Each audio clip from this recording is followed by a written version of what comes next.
What is it you want, Barry? What do you want? You want the moon? Just say the word and I'll throw a lasso around it and pull it down. Ladies and gentlemen, boys and girls, dying times here. Come with me if you want to live. That's it, man. Game over, man. Game over. The Force will be with you, always. Ladies and gentlemen, welcome back to 20th Century Geek. I'm your regular host, Scott Weatherly, and I am joined by Comics in Motion, old school, and friend of the show, Dave Horrocks. Dave, how are you doing? I am doing very well, sir. It's been marvelous to talk to you, and obviously we've been talking for about an hour before as well. But no, it's been fantastic. It's been great. I don't know about old school, just old these days, or I certainly feel it. But yeah, it's funny sometimes when me, you, and Mike say get together. It's that old Britpop scene club that we were sort of in. What was it, about 6 or 7 years ago, or something like that?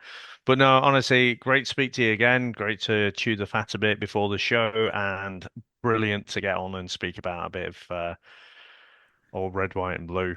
Or Yes. is it red, white, and blue, or red, yellow, and blue, I suppose. red, yellow, and blue? Yeah. Yes, we are continuing the Superman saga. The two acknowledged good ones, I'm going to just keep it that for now, have been told. Let's say I spoke to Mike Burton about those two. And now, we're here to do Superman 3, which I would say is not so much controversial, but is, I would say, is acknowledged as weak. And I'm interested in what you've got to think, you think about it, Dave. But yes, let's go back to this fantasy world of superheroes and crazed businessmen in power that want to manipulate stock markets and everything so that they can take control of the world. Because, fantasy is stranger than reality, apparently. Yes. It'll never happen. Yes. But yes, we are, and also a tech genius used in order to sort of to do these things as well. So, we are apparently living in Superman 3. But yes, starring Christopher Reeve as Superman Clark Kent, Richard Pryor as Gus Gorman, Margot Kidder briefly as Lois Lane, Jackie Cooper as Perry White, Mark McClure as Jimmy Olsen, Annette O'Toole as Lana Lang, Annie Ross as Vera, Robert Vaughn as Ross Webster, and Pamela Stevenson, which really sort of like blew my mind when I realized who she was, as Lorelei. And Superman 3, yes, it's sort of Ross Webster. Ross Webster using Richard Pryor's Gus Gorman finds out that using technology and computers before the internet can hack into anything to make control them, and that way you can sort of use them to make sure your business becomes more successful. Or you can just steal the half pennies off other people's wages and get them as an expenses check. A plot that was eventually used for the film Office Space. And on the other side of things, Clark Kent leaves Metropolis to go visit Smallville for a school reunion, and has a relationship, a slight fling, if you will, with Lana Lang. So, anyway, Dave, what are your initial thoughts then? What's your opening thoughts then on Superman 3? Well, the first thing I'd say is it was great to listen back. Obviously, I don't think you've released the second one yet, but great to listen back to your discussion with Mike. And I was pleasantly surprised because, I grew up with Superman 1 and 2, had them both taped pretty much, I'm sure, off the TV because I was always a bit confused about that start. Because especially one where you have General Zod, but I'm like, no, in my mind, General Zod's in the second ones. But yeah, I went back and it made a bit more sense watching as an adult. But it was nice that hearing someone like Mike who hadn't got all of that nostalgia watch it and say, you know what, actually, this is pretty good, and it's obvious why it was so big at the time. Now, for me, for Superman 3, I'd had those first two, watched them over and over, on rotation with Star Wars. And then I remember watching this one at the cinema. And I remember that opening so well because even young me is all excited about seeing the new Superman movie.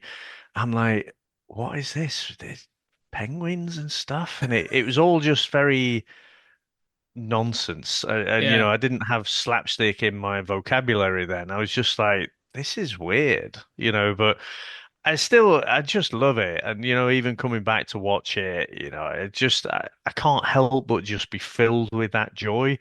This is so far from the perfect movie. It's got so Mm. many problems. And, when I remember knowing a bit more about the second one, why that one's so lumpy, because you basically had Lester reshooting enough just to give himself The the credit. writer's Yeah. credit. Sorry, not the writers, the director's credit.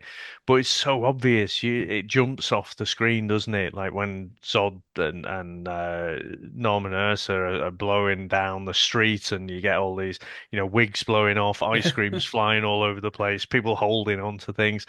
And it's like, okay, there's the slapstick moments in Superman 3, and it's as if someone's come along and just seen that bit and gone, right, well, let's do more of that in Superman 3. And that opening is so, it's kind of iconic, but it's ridiculous Mm. as well. And I was sort of fearing the worst. Again, every time you come back and you revisit something, you think, oh, a bit older now, am I gonna still love it? And after that opening scene, I'm like, oh God, why is it that? What are my things that I'm going to bring to Scott that, why do I love this movie? Because I'm struggling at the start here. But the way, as it went on, and I start to remember, I think there are a lot of great moments in this movie, just filled out with a lot of nonsense.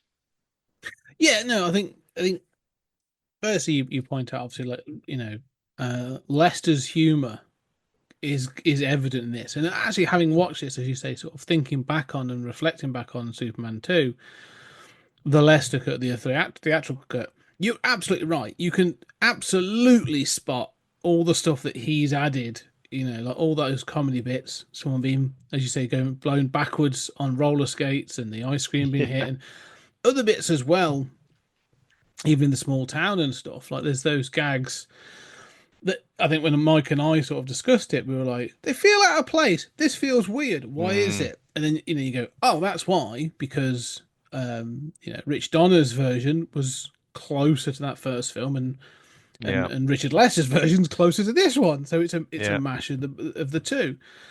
Um, but that yeah, the sort of was it like Rube Goldbergian kind of opening to this. It's almost like what would you call it? Today it's sort of like mousetrap. Like one thing tricks off, and then all these other things Mm, start happening in the background and stuff. It's clever. I mean, it's funny, um, and there's some good gags in it, but it kind of doesn't lead to anything. It kind of introduces some of the characters, but it's kind of just there to be like, this is good fun. But it's not like a point in the plot or anything. Like it doesn't seem to sort of add anything beyond it being funny. Um, I think the only thing it adds is it's just generally really fucking dangerous to live in Metropolis. Like yeah. you just can't do. No wonder Superman has to be there. Like, you can just be driving along and you'll be, you go over a fire hydrant and nearly drown to death, and all these silly things that can happen. A blind guy who, has a guide dog Oh, suddenly I forgot about mistakes it for a, that. you know, Yeah. a A piece of paint road machine. works. Yeah, Yeah. it's just wow. How do you people survive, just through the week? Yeah. Batman's over there going like, and you're telling me Gotham's dangerous. Look at Metropolis. Yeah. It's yeah. I mean, again, it's kind of it made me chuckle, but it sort of summed up for me in one point where um I'm not sure, I don't think it's the blind guy, but towards the end of it, someone gets sort of pushed into a hole in the middle of the road. In the penguins, I think the guy that solves the penguins is kind of like Yeah. pushed into a hole in the road. And the final shot of sort of the opening credit section is him sort of giving this kind of beleaguered look of like, oh well, and you're sort of like, Wah, oh wah, wah. yeah, and you go, oh, and you sort of realise it kind of made me realise and remember this film's kind of a series of sketches. Um, it's Yeah. it's a plot played out, but they're not scenes because a lot of them kind of just sort of happen. And stuff. So it kind of sort of you are just going, oh yeah, this is this bit, this is this bit. Um, and you're I right. didn't actually think about that, but that joins up with what I was saying, where some of those scenes are really quite Yeah, iconic and great. But it's almost like you're watching the Fast Show or something, isn't it? yeah, yeah. Or Saturday Night Live at some points. Well, this is it. When you're bringing on Richard Pryor, who was top of his game in the early 80s. I mean, this is 83, this film, isn't it? So Yeah. this is, Eddie Murphy is nipping at his heels. I haven't been on Saturday Night Live, and 48 Hours came out in 82, but you haven't had Beverly Hills Cop yet, which really sort of launches him. So Richard Pryor's sort of, you've had, I think by this point, like, a couple of Pryor films, him and Gene Wilder and stuff. Sort of Brewster's Millions, Bruce's Stir Millions going to come. Crazy. Yeah, so you've probably had a couple. Um, but yeah, Gene Wilder's one of those go-to comedians at this point, and so it's interesting to sort of, firstly, to introduce Richard. If you've ever seen any Richard Pryor stand-up, to introduce him into a kids' film must have been an interesting choice. But Wasn't it something like, I don't know if it was Saturday Night Live actually, but someone saw, so later in the movie when he's got the sort of sheet over him and he's saying, "Oh, he's down here and he's flying," and someone saw he'd been doing some kind of sketch where he's pretending to be Superman. Someone saw it and was like, "Oh yeah, we'll get him into the next movie." oh, is that what it was? They were literally just sort of they'd seen Yeah, that I think sketch and he'd like, done that sketch. right, As we're talking, I'll yeah. try and fact check myself, but I'm pretty sure I remember that. Well, that wouldn't surprise me, having seen how they put this film together. But no, that makes sense. I mean, he works in what he's got to do. He plays that kind of schlub kind of character, the sort of put upon kind of thing. That I like the fact he just happens to be a genius. Like he's been fired from all these other jobs, but he's a natural at computers. Um, All these kids who go to study computer science and stuff at yeah, university and train for years to become really good developers. Gus just rocks up there. He's just brilliant with computers. But you know what I love about computers in 80s movies is that you can just do anything.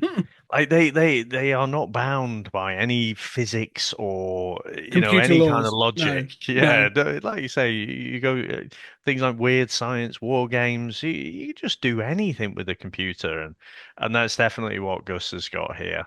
Yeah. Well, even the Robert Vaughan's Ross Webster says it at one point, doesn't he? Like he says, "That's the future. They can do anything," and like they're just like, "Yes, yes, they can." Apparently, they can hack into like. There's no internet or connectivity at this point. We just plug a computer in, and we can access all things all over the world. Like, yeah, it's And and the computer, it's not just the computer, because the computer obviously controls hardware to somehow control the weather. yeah, yeah, yeah. I mean, this is I accept this is a um, it's a fantasy. It's a it's a kid sort of fantasy film. So you've got to. I think this is it. Like watching this 40 years later, you kind of have to buy into the conceit that, yes, we know more about computers today than they did in '83, and you have to just acknowledge that and kind of move on. But it is funny, Mm, especially when you sort of see the green type appear on the screen, and it's kind of like, yeah, "Hello," and then it's sort of got yeah, to type it in, and that's got the programming cards going into massive units and all that kind of stuff. yeah, yeah. You just Um, think your phone, all the computers we saw on this whole thing. In fact, the yeah, one at the end, I was thinking you probably got that on your phone now. yeah, I thought the same. I was like, this thing that Gus builds at the end is the equivalent of like an iPhone 6. I'm sure Yeah. of it. Um, but yeah, no, it's to have this sort of framing of Gus as well. Like this is the thing. I would be interested to see your point. This is called Superman 3, but this is a Gus Gorman film, much more so than I think um than a Superman film. Like Superman's in it and enough to feature the plot, but like this thing of him having to go off to do his high school reunion is clearly they were like the whole plot revolves around Gus, and then Superman turns up at the end, so we need Clark slash Superman to have something to do. And Yeah, I mean, I guess if you think, Gus Gorman, he's the only one who has an arc.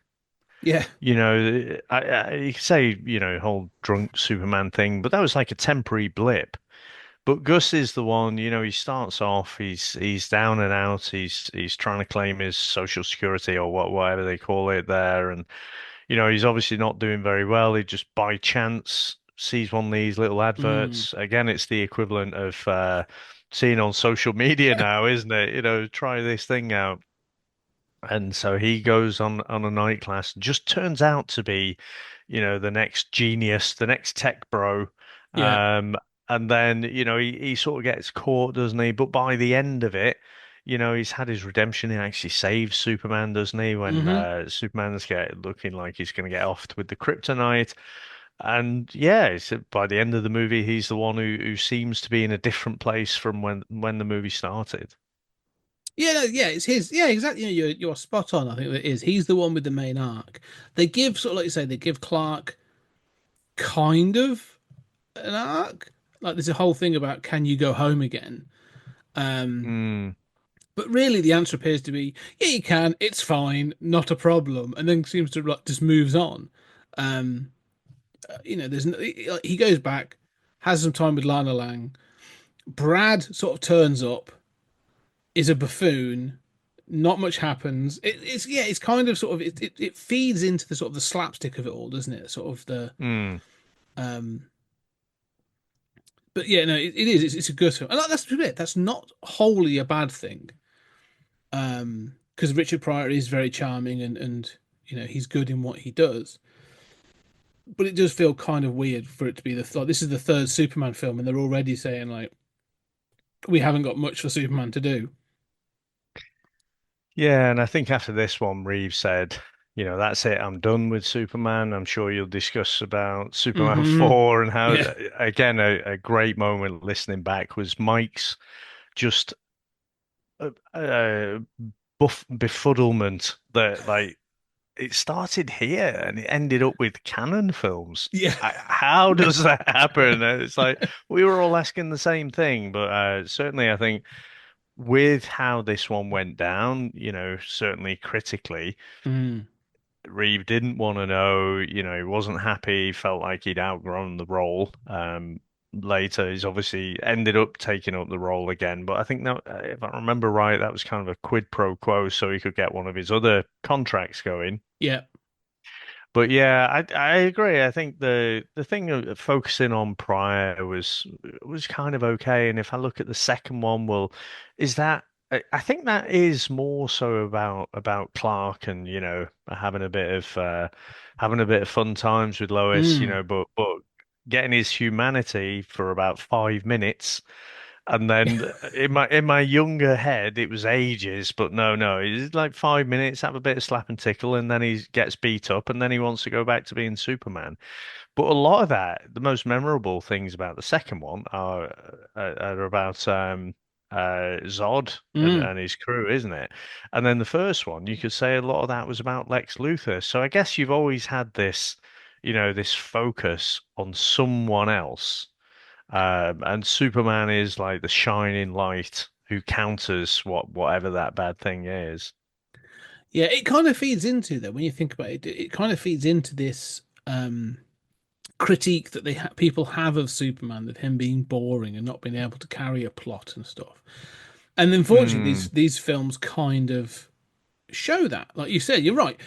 Zod and Non and Ursa are the plot of hmm it's very similar in setup as well. They're doing their thing, ripping up parts of planet Houston and stuff, whilst he's off with Lois debating whether or not debating is probably too strong a word, but like whether or not he should become mortal and all that sort of stuff. And then the two sort of things sort of into sort of crossover, intercede. hmm Same here. Like Clark's off doing his thing, wondering if he can get his end away with the very beautiful Long, Annette O'Toole, and yeah. then sort of and then goes, "Oh, there's this other thing going on. I should really go and sort that out as well." Um, yeah, it kind of sort of his plot is the B plot. It is, and it's funny watching it back now because when we were watching it, I don't know, is it almost the same distance to when the original comics came out? You're talking about 40 years ago, Yeah, aren't you? So, and it feels when I watch this now, it feels like I'm watching a Golden Age comic. Or you could say golden yes, to maybe a little bit of silver age, but yeah, just like say everything being so dangerous, nothing, within the vicinity of Clark can, he can't just get through a day without someone nearly killing themselves with a kitchen knife or something. Even what's the little kid who goes off running Ricky. into the field, Ricky. Yeah, And all he does is goes into the field, finds the only rock in there. I still think the dog is very suspicious. What was the dog's role in Ricky's knocking out? Uh, yeah. but yeah, there's just danger everywhere, and it sort of made me think of those, very compressed, tight golden age stories where Hmm. something ridiculous happens, and then 6 panels later, you're on to the next thing. That's a really good point. Yes, it is, isn't it? Then it goes back to this sort of thing of it being vignettes, of being like little short episodes of things where you're sort of going, Mm, oh, this is story one, and like this is how he saves Ricky. Like it does feel very sort of golden and silver age, where it's that mm, sort of mini comic. I mean, you're right. I do want to highlight. I did kind of enjoy this film. There's some fun to be had here. Like it's kind of enjoyable. But something I started to get narked about something as well in each of these sort of episodes. And I do think this is sort of being an older viewer as well. There are certain things I can't let go now, and I kind of blame Julian for some of this now, where it's just made me like more cynical. But there is like, for example, well, first it's just the inconsistent use of powers is what really mm, starts to piss me off in this film. But like little things like in the sort of that opening scene, it has the different things happening. But you said before, there's a guy that gets trapped on top of a fire hydrant in a car, and the car's filling full mm. of water, and he's going to drown. And so Clark sort of dashes in, gets changed, comes out as Superman, lands in the car, rips the sunroof off, pulls the guy out. Yeah, and you go, everyone goes, "Oh, Superman!" And you go, "Oh, cool." Later on, they'll have things like him at the bowling alley where he uses his sort of like super breath to blast a ball the bowling ball down the thing, and Yeah. he'll use his heat vision to melt a mirror later on as well. Yeah. And there's part of me going, why don't you just like shatter the windscreen with your heat vision, or Mm, like, or a peanut? You could have flicked a peanut across the street and shattered the windscreen. Like there was no need for you to become Superman to save someone from that silly car. yeah. And there's things like, why turn into Superman if you can go super fast or do things to like save Ricky? Like it should be, there should be, because otherwise you just go, oh, where's Clark gone? Smallville. There's been a multitude of Superman sightings in the Yeah. Smallville area over the last couple of days. Yeah. Suspicious. But the one that really sort of like twisted me and got me sort of like almost like angry at the screen is the chemical fire. So there's a whole section when he saves all the people, and I liked the bit that he's like, I can't do anything because there are people. We have to get the people out first, and he creates the sort of Mm, the pipe for as a slide. I was like, that's cool. That's a Superman kind of thing, like. And then they're trying. He sees about the acid that's going to blow up, and there'll be this massive acid cloud. And I was like, oh, that again feels very Silver Age of like acid yeah. cloud. And they're like, oh, we've run out of water. We don't have the pressure. And he goes, oh no, what do we do? He flies off to freeze a lake to carry the ice back for it to rain on the fire. Flew 5 miles to get that there and Yeah. back. And I'm going, sorry, but you've just shown you've got freeze breath. Could you not have just used that on the fire? Just stand there and freeze it Yeah. all. Could that not have been a solution that would have saved time anyway? Um, yeah, it's things like that just throughout the film I'm constantly going like, I'm, this is weird and silly and like, Mm, Superman consistently has these. I mean, in both the first film, obviously he flies and makes the world go backwards, which makes no sense from a time travel perspective. In the second one, he has a memory erasing kiss, and if if I, we can never claim anything on Pete Venkman being a sex pest if that's what No, Superman. absolutely. I wonder what kind of radiation, is he Yeah, given a brain tumor by erasing that part of her brain that's what. cells? So, Yeah, that's it. There's all kinds of stuff going on, but like, yeah, this one, and also I thought it was we've talked about physics, and I'll just stop on this one. I'll let you talk in a minute, but he uses his heat laser vision to weld the side of an oil tanker with oil in it. yeah, and I just never like because so sticking on that bit Yeah, where I mean I'm like, how much oil has this tanker got in it? Because like he flew through the side and it's been leaking all this time for him to go off, days. have a bit of sexy time and come to his senses kind of thing, fight Clark. I think it's Mm. an amazing scene, by the way. And then there's still oil pouring out of this thing. But the effects of it as well, when he's putting it back together and it's clearly not all gonna fit Yeah. together, and then obviously it just cuts away, and like you Uh, say, this flammable oil he's just firing his heat vision in. It's like, whoa. But again, the physics, and I think we all sort of criticize a little bit the latest, batch of Marvel movies and stuff. mm. But I go back and I just think filmmakers just did not give a toss about Oh, comic properties at all and just flew absolutely fast and loose with yeah. everything.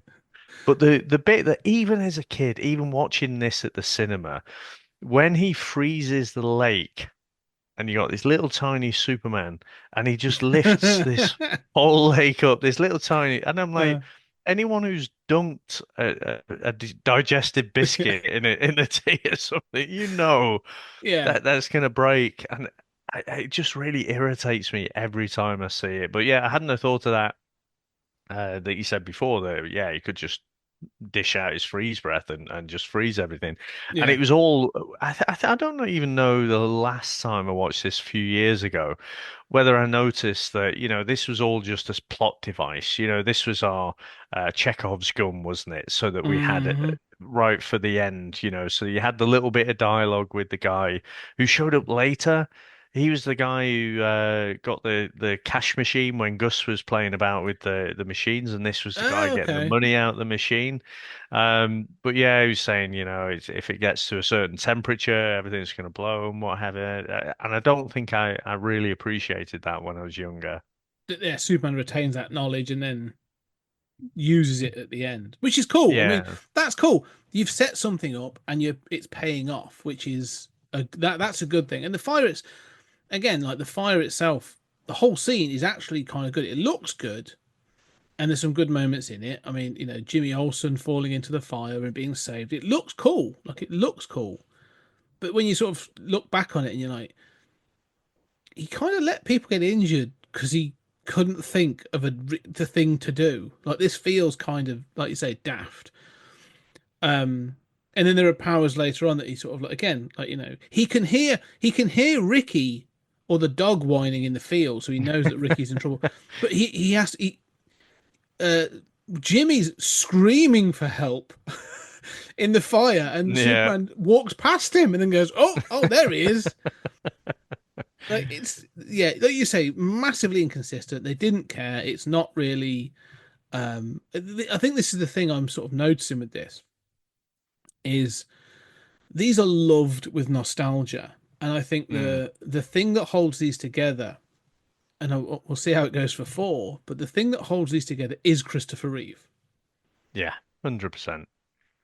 because he just works as both Clark Kent and Superman. And Yeah, just you see like as a shining light, and he is, isn't he? He is the big blue Boy Scout in these, and it kind of just works. there's just a sincerity to him, and just and I know I did watch the documentary about him, and you get the impression it all went to his head a little bit at one time, and I think Mm. given who he was when he was, I think it'd be anyone would be hard pushed not to have that go to their head a little bit. But he just plays such a great role, and I still think the chameleon way we all laugh about, stick the glasses on. Yeah, Oh no, who's this? We must have all done that joke, or your dad's done that joke over the years. we are the dads that do that joke But now, yeah, David. exactly. Only no one cares about Superman now. But the thing is, he genuinely does transform, Mm, and when we get to see him, play the evil drunk Superman against, kind of buffoon Clark, and it's the same guy, but yeah, Henry Cavill was a good solid Superman, but just his Clark Kent was not a patch on this, and so I just like the sincerity. And I will say as well, I did like your comment about the Man of Steel being basically Miracle Man, and I mm, don't think I'd heard that perspective before, but I was like, yes. And now I didn't get on. I know Man of Steel is quite well loved. I didn't get on with it at all, and I think that is the reason it is not my Superman. It is yeah, not the sincere, this fundamentally just person who wants to do good, not take revenge, not like protect people and stuff, as if they're pets. But yeah, Christopher Reeve, just amazing Superman, amazing Clark Kent. yeah. It does. It sort of like again. Haven't watched. We haven't got to four yet, where sort of I think sort of there is contractual bitterness and stuff going on, but we'll see how he does. But even in this one, like you say, there's him as Clark in Smallville, interacting with Lana Lang and Brad, but also like he, there is this thing of like they always ask the question like who is the real Superman? Is it Clark Kent or is it Superman? And they'll say like who Mm, is the real Batman? Or Bruce Wayne is the disguise and Batman is the real person kind of thing. There's his arguments. But with this, I kind of think like they're a bit of both. Like Clark is that goofy character, but Superman mm, kind of is as well. Like I can't, there's a great moment in like Lionel hands him the like a bowl of something. I don't know what it is. And then he mm. sort of ends up following. Then she goes, "Oh, I've got to go do it," and rushes off. And he's kind of just left holding this bowl of stuff. And he's kind of Yeah. like, "What do I do with this?" Um, and it's played for laughs and for him to look a little bit dorky. But there's got to be going like, well, no, I can. Superman would have done maybe not have been as dorky, but he'd have been like, well, of course I'd help. Yeah, you Mm, pass that to me, and I'll do this and I'll do that. So I can sort of see this that yeah, yeah. sincerity that comes through for him and both Clark and Superman. Um, but yeah, no, I just think just all those moments where um, him as Clark has that sincerity or has that kind of I don't want to say gentleness because there is that, but there's kind of that just sort of no. I don't know. I'm trying to describe. I'm looking for a word to describe. It's just that sign of like he's just a good guy. But like you said, Genuine nice he's a guy. genuine nice guy. But like for not creepy reasons, like I think there's sometimes that accusation is that sort of good guys are being good guys to be Mm, or be creepy, but he's not. He's just kind of like no, I'm just this. This is just who I am. Um, yeah, yeah. I Well, I think some of it comes from his kind of farm boy hmm, upbringing as well, doesn't it? And just wants to see the best in everyone. But I think the one thing I don't think I've really noticed this before, but when you have Brad coming in and he's supposed to be this like high school jock who, yeah, had his heyday when he was about 18 probably, or, was probably the homecoming king he or was. Yeah, whatever, and then he's sort of treating Clark as if he's this 5 foot nothing dweeb. But yeah. but you see them on the screen, and I Christopher know, Reeve's taller and yeah, bigger than him. yeah, Yeah, you can stick some glasses, and I know he hunches his shoulders over when he's playing Clark. But I'm like, he's still bigger than you, and yeah. I'm pretty. It's like if you in your everyday life, I think this is what's hit me when I'm older. is again, you can get over that when the camera's in close, you can't really tell how tall someone is, or Hmm. that perspective.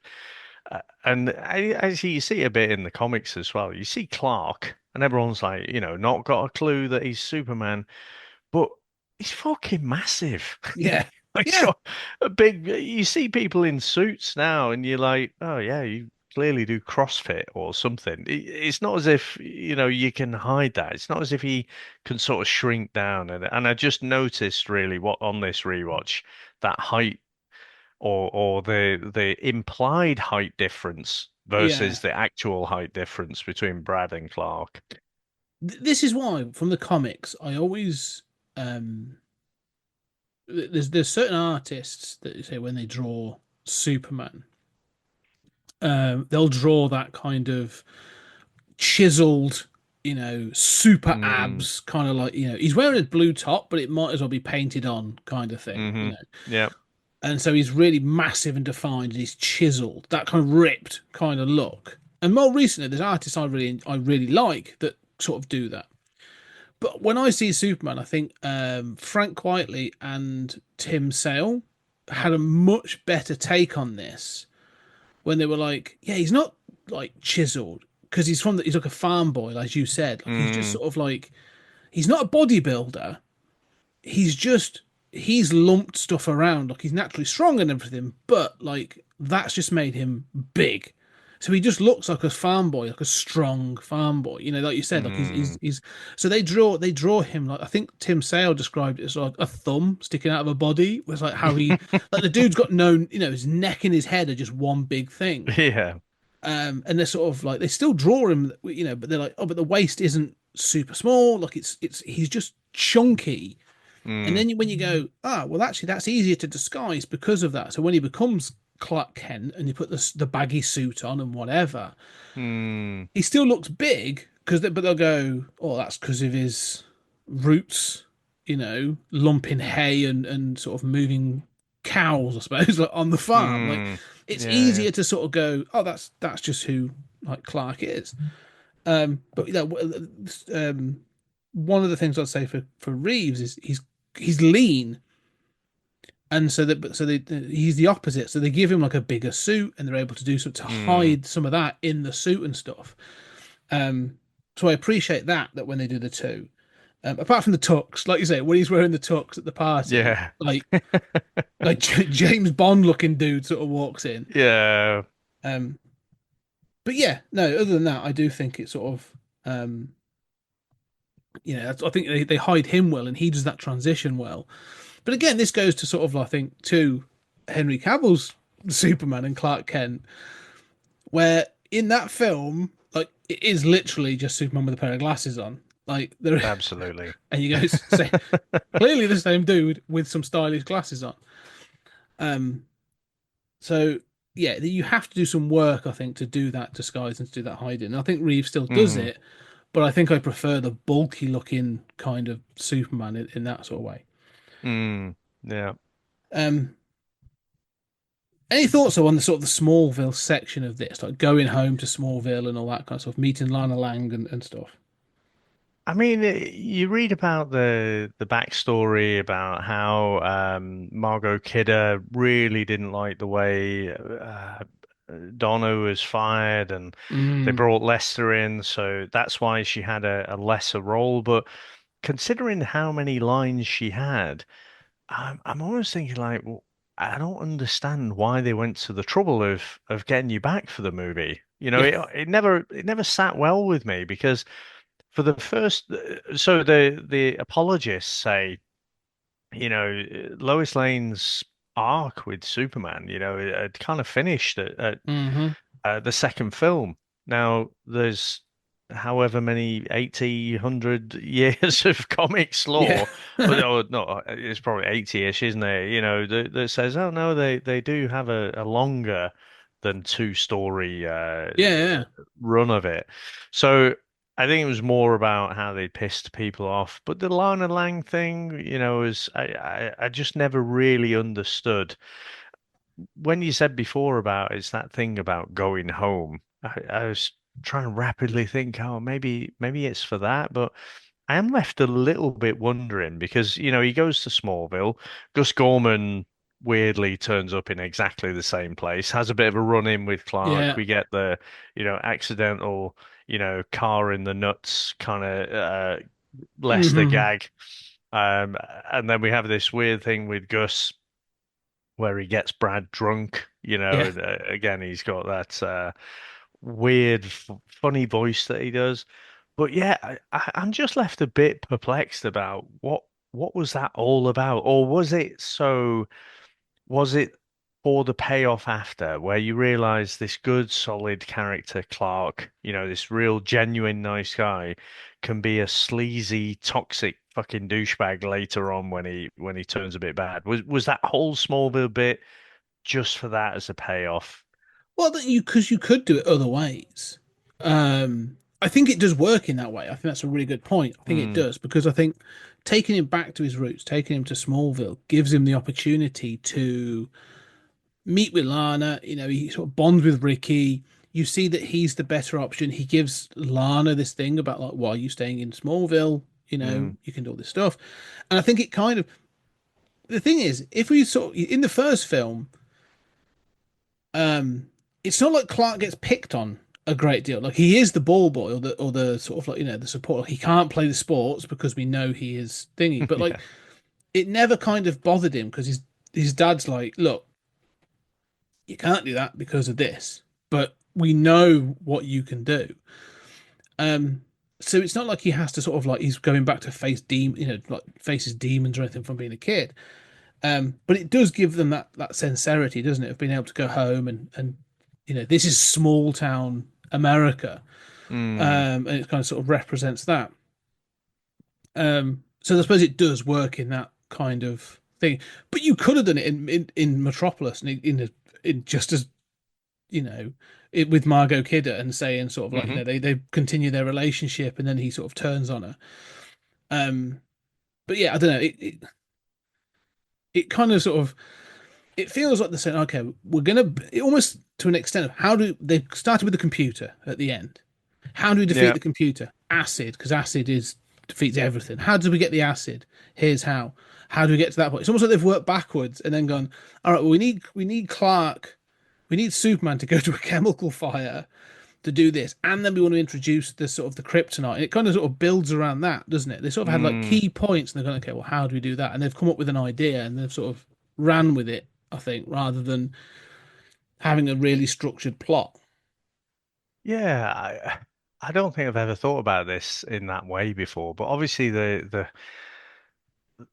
antagonists are, these capitalist entrepreneurs, these nasty people who are taking advantage of technology. Again, Hmm.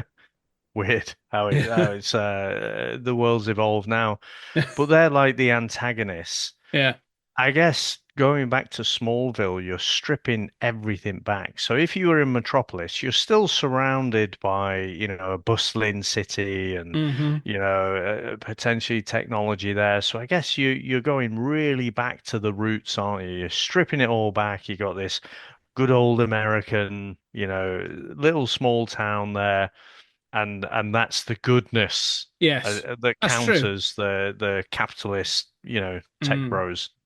Of the city. Yeah, it's the big city Yeah. versus the sort of small town America, isn't it? And I suppose that's it. This is big business taking over the world using technology versus and I suppose in the shape of Brad and stuff with small town America being left behind. Mm, Doesn't kind of address that in any way because the small town no. doesn't.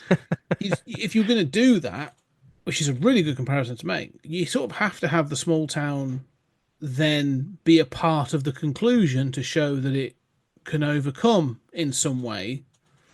Do you know what I mean? Like they need to contribute to the Yeah. climax, and they don't. So it's kind of like, no, you're right. They are being trodden on. Oh well, because the next film's all going to be Metropolis. So it's not kind of like, and you have Lana looking to leave Smallville.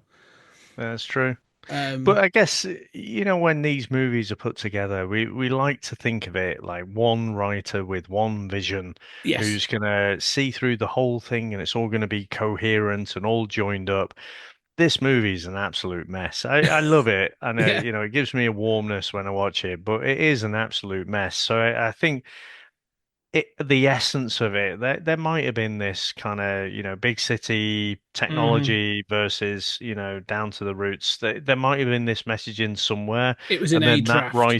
Yeah, that writer, script doctor passes it on to the next one, and then yeah, they layer on their ideas. I think that's probably what it is. It's just like trying to find the DNA of the different yeah. bits that went into this three hunt camel. No, yeah, no, that's a really good point. Yeah, it is. Isn't it? It's sort of, yeah, it's sort of like scratching back to see, okay, well, what was it originally? What was those ideas and how have they Mm, developed? Yeah.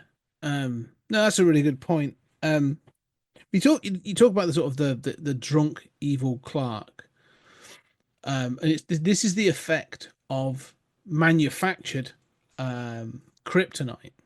It has this sort of thing hmm that makes him evil. Well, not so much evil, just kind of like, as you said, sort of sleazy and stuff.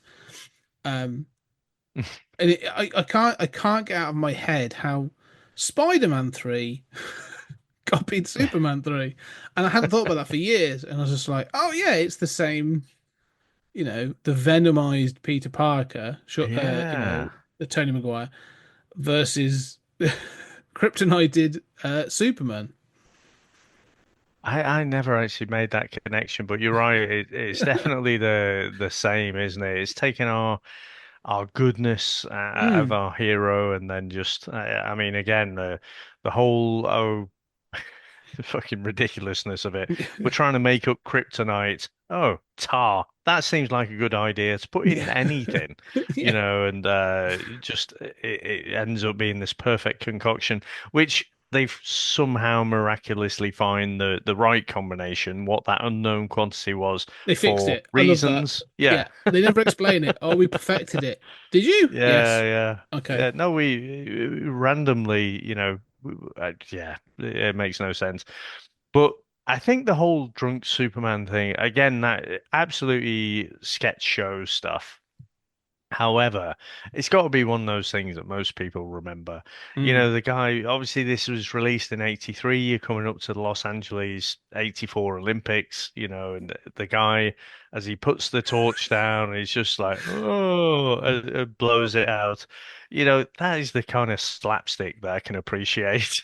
Just Yeah. Superman being a dick. Like Yeah. there's no evilness to it. He's just being a right old tool and Yeah. loving I it. think I need more of that. I wish there was Yeah. more of Superman. Like the fact he sort of corrects the Leaning Tower of Pisa is Yeah. is is great. Like, yeah, there needs to be sort of little things like that. Like, the crack in the sort of in the what's it bell, the Liberty Bell. I want him to I want him to Just go do and his weld. eye Yeah, thing with it. weld that Heat together. Like you vision. say, yeah, just like you say, really sort of like tooly things to do. Um, I wish there was more of it because again, this is like Reeves good at it. That especially that bit, like you say, he flies through the oil tanker and corrects the lean tower of Pisa. But the best bit is the sort of the runners, and you've got the commentary. It's got this has passed through Yeah.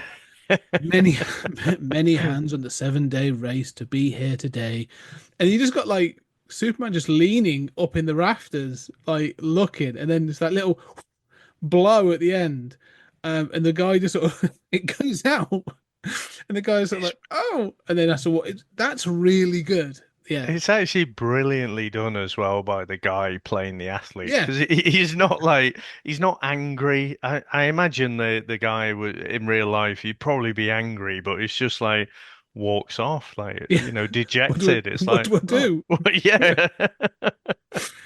Yeah. No, I mean that bit's like that bit's almost is, but it goes back to that sort of sketch show idea that this is just a series of sort of like vignettes that are sort of like coming together.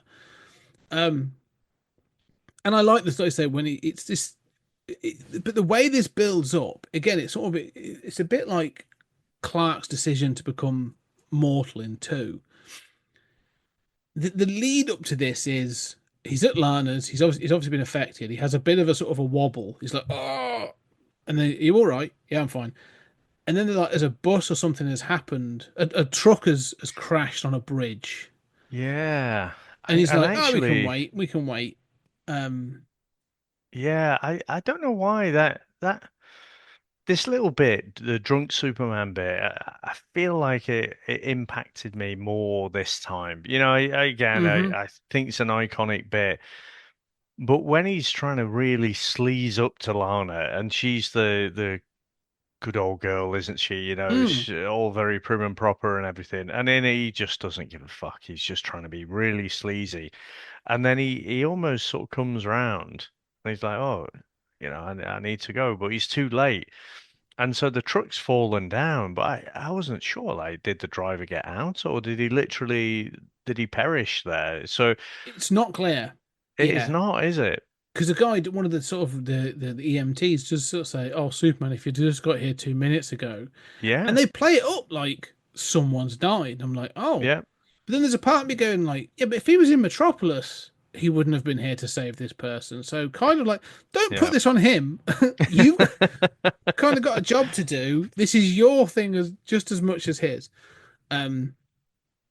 So yeah, no, it's interesting because that's when he flies off. But there's no kind of like it's like a switch is flicked because it's at that Mm, point he just flies off and he's like, right, I'm going to be, this is where I'm going to be a dick, and he flies off and he sort of corrects the entire Pisa and does all the bits, mm, and I'm like, oh, hang on, so it's just that that's pushed him over the edge. Like it needed to be more. There needed to be more. It needed to be padded out for me to go. This is him struggling with this, and actually, like mm, I want to show. I want to see this descent into, bad Superman rather than it just sort of happening because they're like, oh, but we want to get to these bits. Um, mm. I mean, he just becomes a bit of all the dickish things to yeah, do, like mostly he seems to be a bit of a sex pest. yeah, Because obviously the only reason he does the tanker is because he's trying to get his end away with Lorelei. mm, Now you say about the inconsistencies as well, and I sort of think, well, in two, he had to lose his powers, otherwise, he would probably, he's like the fucking genetic jackhammer. He yeah, would probably ruin Lois completely, wouldn't he? So that's why he had to lose his powers so they could be together. But Lorelei seems to be made of sterner stuff. mm. Yeah, yes, yeah, it would have blown a hole through the back of her. But we'll come back to Lorelai because she's another one I As they think. say, mole rats. That's exactly, yeah. I think Lorelai is another casualty of these mixed writers as well, and I want to come back to that. Um, but yeah, but no, this drunk super, yes, because he does. He starts, but this is it. He's now doing things just so he can sort of sleep with Lorelai, and he does. Mm, Um, but there's no kind of like, yeah, the transition from doesn't seem to be. There more time needs to be spent on this, sort of like having difficulty with it. And I want to see like mm. things. We've seen him in the first film, like save a cat from a tree. Cool. I want to see him put a cat in a tree. Like, Yeah, just go. just What was it? Teen Titans go to the movies where they do the opposite, so yeah, they have to put everything back. So yeah, just I would watch a whole movie of that, or at least a good solid 40 minutes of Superman just being a dick. yeah. I think it'd be funny. I think it'd be interesting. Um, but he ends up at this bar, and I love the fact of how they've portrayed that he's a bad Superman. Like he has the darker suit. Like so his suit's gone from like he's now dark blue. He's basically sort of like ready for the Snyder cut Yeah, he is, isn't he? But at this he's point. also got a bit of Stubble. the stubble as well, Yeah. hasn't he? The 5 o'clock shadow's out. He's wearing the Snyder suit and Yeah, flicking but peanuts at the glasses. I can't think. Have I actually flicked peanuts at a bar? I don't think I have. I can tell you many times I've thought about it. Yeah. Yeah. Because of this And scene. yeah, just it's Yeah. such an iconic scene, and yeah, again, you think about the powers. Well, surely that peanut would just fly through the Oh, through the wall. wall. Yeah, Yeah. Yeah. but yeah, I love it, and again, they've dressed him up like you say. He's got the Snyder Mm. Superman suit on.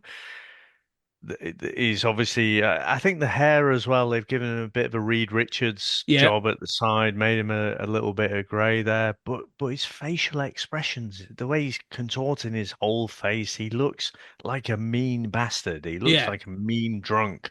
And again, it's just hats off to Reeve. Oh yeah, no, he plays it perfectly. But and like you said, coincidentally, as you said, there's lots of sort of contrivances in this film. As he steps out the bar, he happens to bump into Lana and Ricky as they're coming into the city, and it's Ricky that's then sort of going like Superman, Superman, and it's sort of It's so annoying. yeah. Should have left him to the thrashing machine. That's Yeah. solved all this. Sorry, just jumping back a bit. One of the things that never sat well with me is when Superman saves Ricky, Mm. right? And it's very much like a Colossus when Colossus saves Ilyana in Giant X-Men #1. Mm. When he does that, like he gives the driver a A right look. old dirty look, Yeah. and I'm like, come on, Superman, give him a break. He doesn't know. He's not expecting a kid to be in the No. cornfield. It just never really sat right with me. I just thought in that moment he was being a bit of a dick as well. And that's before the Yeah, before the whole yeah. dirty kryptonite thing. Yeah. Yeah, no, he does. And it's quite funny because he does sort of go like, yeah, careful, do Yeah, you? And watch you're where sort you're of like, going. You yeah, know, it's not like, yeah, he's not like a bad driver. The guy's like, well, I'm in a field in yeah, farm equipment, kind of my territory rather than a boy and his yeah, dog. Like, yeah, no, that's a really good point. So let's say it's always there. It's just under the surface. This just yeah, pulls it yeah. out to the Fake thing. nice guy he is. Yeah. Um, but no, yeah, but this does lead to the scene which I did a little bit of just googling, not to sort of just to see how people thought of this scene today, because when I was a kid, I took this scene literally. That Superman falls into the sort of the metal yard or the Mm, scrap metal yard, yeah. and then because we've seen ridiculous powers in the last couple of films, I'm like, oh, he splits into two, and the two elements, the two versions fight. Like he exudes the good versus bad, and then there's a fight, and then it ends up being that the good Clark wins. And I thought it was interesting that Clark then represents, as we've seen, sort of like small town America going home. It's Clark that Mm, represents that sincerity, that goodness, yeah. um, and everything. But and then he's he pulls it back, and it's the bright blue again, and off he goes. Yeah. Lots of people today are like, oh, no, no, no, this all happens in Clark's head or in Superman's head. Like, this is an internal, we're just sort of like seeing it visualized on screen, but this is an internal struggle that exists within Superman. And I don't think that's the case. I still think, like, I like that as an interpretation. I think this was supposed to be a literal fight between, um, bad Superman, good Clark. Yeah. I mean, the writers just have shown in the first two movies, which were which were much better than this movie, that they just don't give a fuck really. Yeah, So I absolutely believe this is supposed to be a physical thing. I mean, yeah, they're literally interacting with their surroundings, and I think that's a bit of a revisionist thing where people are trying to layer on a bit of a Fight Club yes, uh, exactly that. Yes, idea, and I don't hate it, but I don't think that's what they're thinking at the time. I think they're thinking, hey, Superman, he can do anything. yeah. Can he split in two? You know, can he split his atoms and make a copy of himself like multiple man or something? Yeah, yeah, fuck it, let's do it. Yeah, I think that's it. It feels the whole scene, like you say, it's they interact with things. They literally, like, they rip holes in the side of compressor machines, and Mm. they're throwing stuff around. Like, yeah, there are two beings in that scrap metal yard having that fight.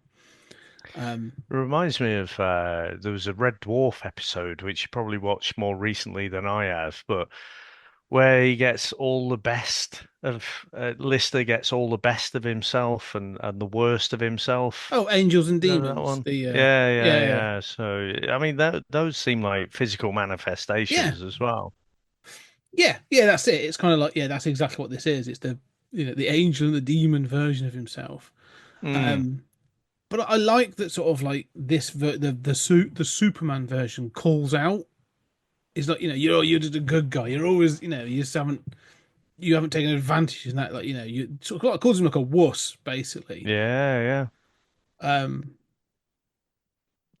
and yeah, throws him around and stuff. And again, like, fair play. I should say a couple of things I wanted to highlight. Again, this is 83. These are all practical sets. These are practical stunts. The Mm. flying looks better in this, when like the taking off and stuff looks pretty cool actually. It does, but it also looks so slow. Yeah, yes, And again, I don't I love this era, when you've got all the practical effects, mm. but again, we're trying to imagine this guy who, in my mind, I still subscribe to this because Krypton had such a higher gravity. This is a guy who can just jump, John Carter style, so you Yeah, can just jump really far. But we've gone to a world where he's just super fast, and like I say, if I think of Man of Steel, it goes too far into the CGI stuff. However, this the power set that you're saying this guy has, I know he's pissed off, so he's flying faster, but in the first movie, he literally was flying around the earth, and now when he flies off somewhere, he's like, da, da, da, da. yeah. You It's a know? bit, like you get certain cars, don't you? They're like off the line, like 0 to 60 is kind of slow, but 60 to 90 is pretty good. Maybe it's a bit like that. Mm, Like once he yeah. gets going, it's all right. He just has to get into third gear, and then That's he's it. away. Yeah. Uh, um, but yeah, no, but all this bit of the fight, I kind of like. I kind of wish. I definitely wish there was more like bad Oh, I Superman. love it. I think it's all Yeah, yeah. good. I like the fight. Again, like I say, real. I don't know how they film this and stuff, but props to Christopher Reeve for this, playing both parts and doing Clark versus Superman, and sort of like how they mix it up and the bits they use.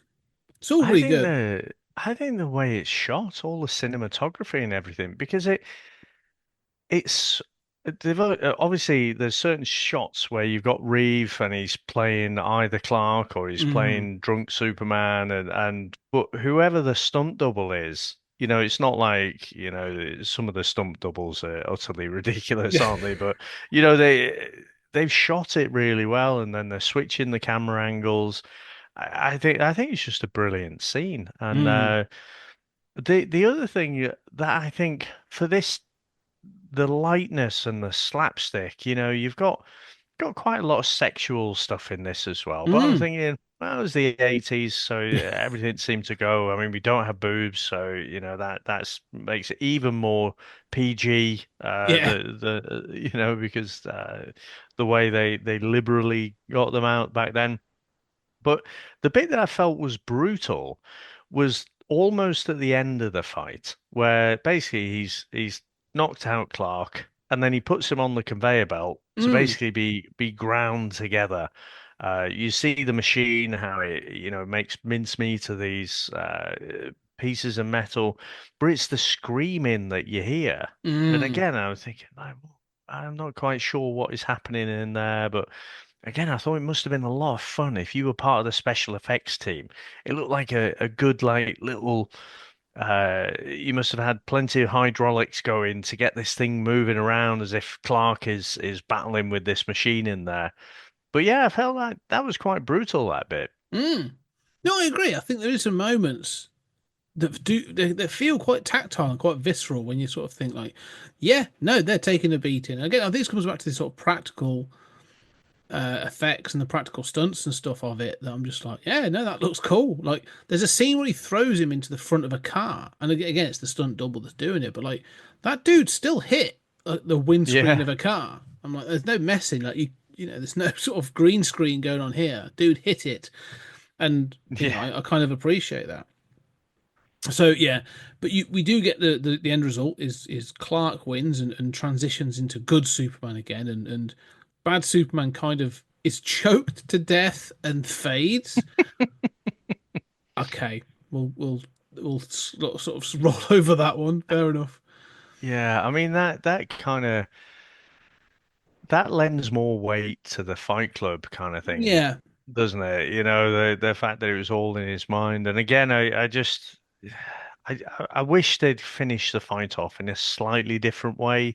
breaks his It neck. was No. yeah, yeah. I mean, it would be over. It would be brutal, but it would be quick, wouldn't it? And so, yeah, I don't love that bit, but the John Williams score though, man. I Yeah. mean, just in that moment, I can see it now. He's bad Superman has disappeared, and then he's freed. Then he stands up. You get the music. You get the clean, nice, bright, Mm, red, blue, and yellow. It's just so good. There's certain moments when I think back to, so like in the second one, where Zod is looking for fealty from Superman and he squeezes his hand and yeah. you hear that swell of music. It's just so good. There's none better. It makes. I don't think there's because you say the music, right? It's a couple of bars. It's just a ba ba ba ba ba, like just Yeah. that Yeah, with the yeah. right thing. Like it gives me goosebumps. I don't Yeah, think there's I've like literally I've got them now. yeah. I don't think there's any other piece of music that's as recognizable and as impactful. I mean, John Williams. I think I've said this on all of the podcasts, but John Williams. I think Hugh and I kind of scored our childhood with Oh, 100%. many things. But the Superman theme, above and beyond everything, is a piece of music that there are a few. I think you can do the Star Wars theme or the Imperial March. I'd even say like the Raiders March for Indiana Jones. But Yeah. above Jaws. all, yeah, Jaws. It's just so you could play them to anybody and they'd go, "Oh, I recognize that song." But I don't think any of them, even above Star Wars, I don't think any of them elicit the emotion that the Superman theme does. Um, Mm. I think did you? It was when there was the 75th anniversary of Superman. It was around the time of Man of Steel and stuff. I can't so. All right. Um, and they did that short clip, that short film. It's like an animated short, and it basically transitioned through all of the different iterations of Superman from All right. like the original comic book version, then it went to George Reeves and up to Christopher Reeve and then so on and so forth.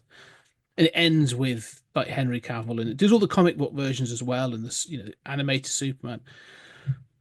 But it has like this sort of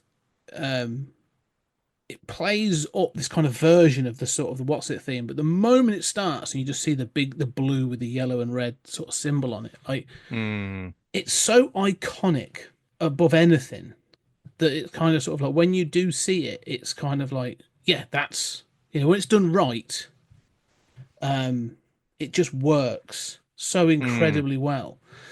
Um, so even in this, when I'm going like, there's bits of this film that are kind of crap and kind of sort of do my head in, but the moment you have that kind of the ripping of the shirt and you get the dun Yeah. dun dun dun dun, you're like, oh, I'm on board. I'm fully, Yeah. I'm in. Forget all the slapstick crap. Yeah, yeah. I am I'm in. I'm 100% in now. Right, let's go. Yeah. So I love it. And does come to the end, and the ending, he goes off. He sort of solves some of the problems that he caused.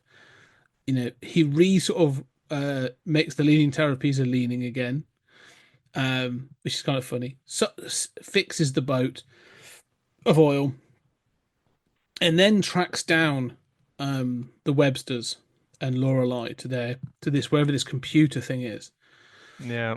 um, and avoids missiles. I love the fact that again they introduce computer games. There's a sort of a scrolling computer game, which is I ace. wanted that. I mean, it looks ridiculous now, but I remember at that time, that would have been cutting edge graphics. We were Yes, playing asteroids and things like that. There were no kind of graphics like that. It was almost like 8-bit graphics. I was desperate to play that game. yeah. No, I was the same. I'm watching this even now. I'm like, 'cause I think it is 8-bit, and I'm watching it going like, oh, Yeah.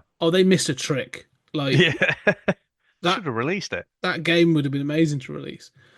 I also like that they do like a computerized version. They sort of capture Superman and they do this computerized version of him on screen, and Mm, it's like a rip from the comics where they've got that silhouette and stuff. And I was like, that's a nice nod as well. yeah, That yeah. looks cool. Um, so that yeah, there's some really cool like imagery going on, and the computer sort of thing. This was very James Bond, isn't it? Like, oh, we've got a cave full of a computer, so this is a lair, if anything. So I've got to take us back a tiny bit. So again, even young Dave, it's probably I should have realized I was autistic back then.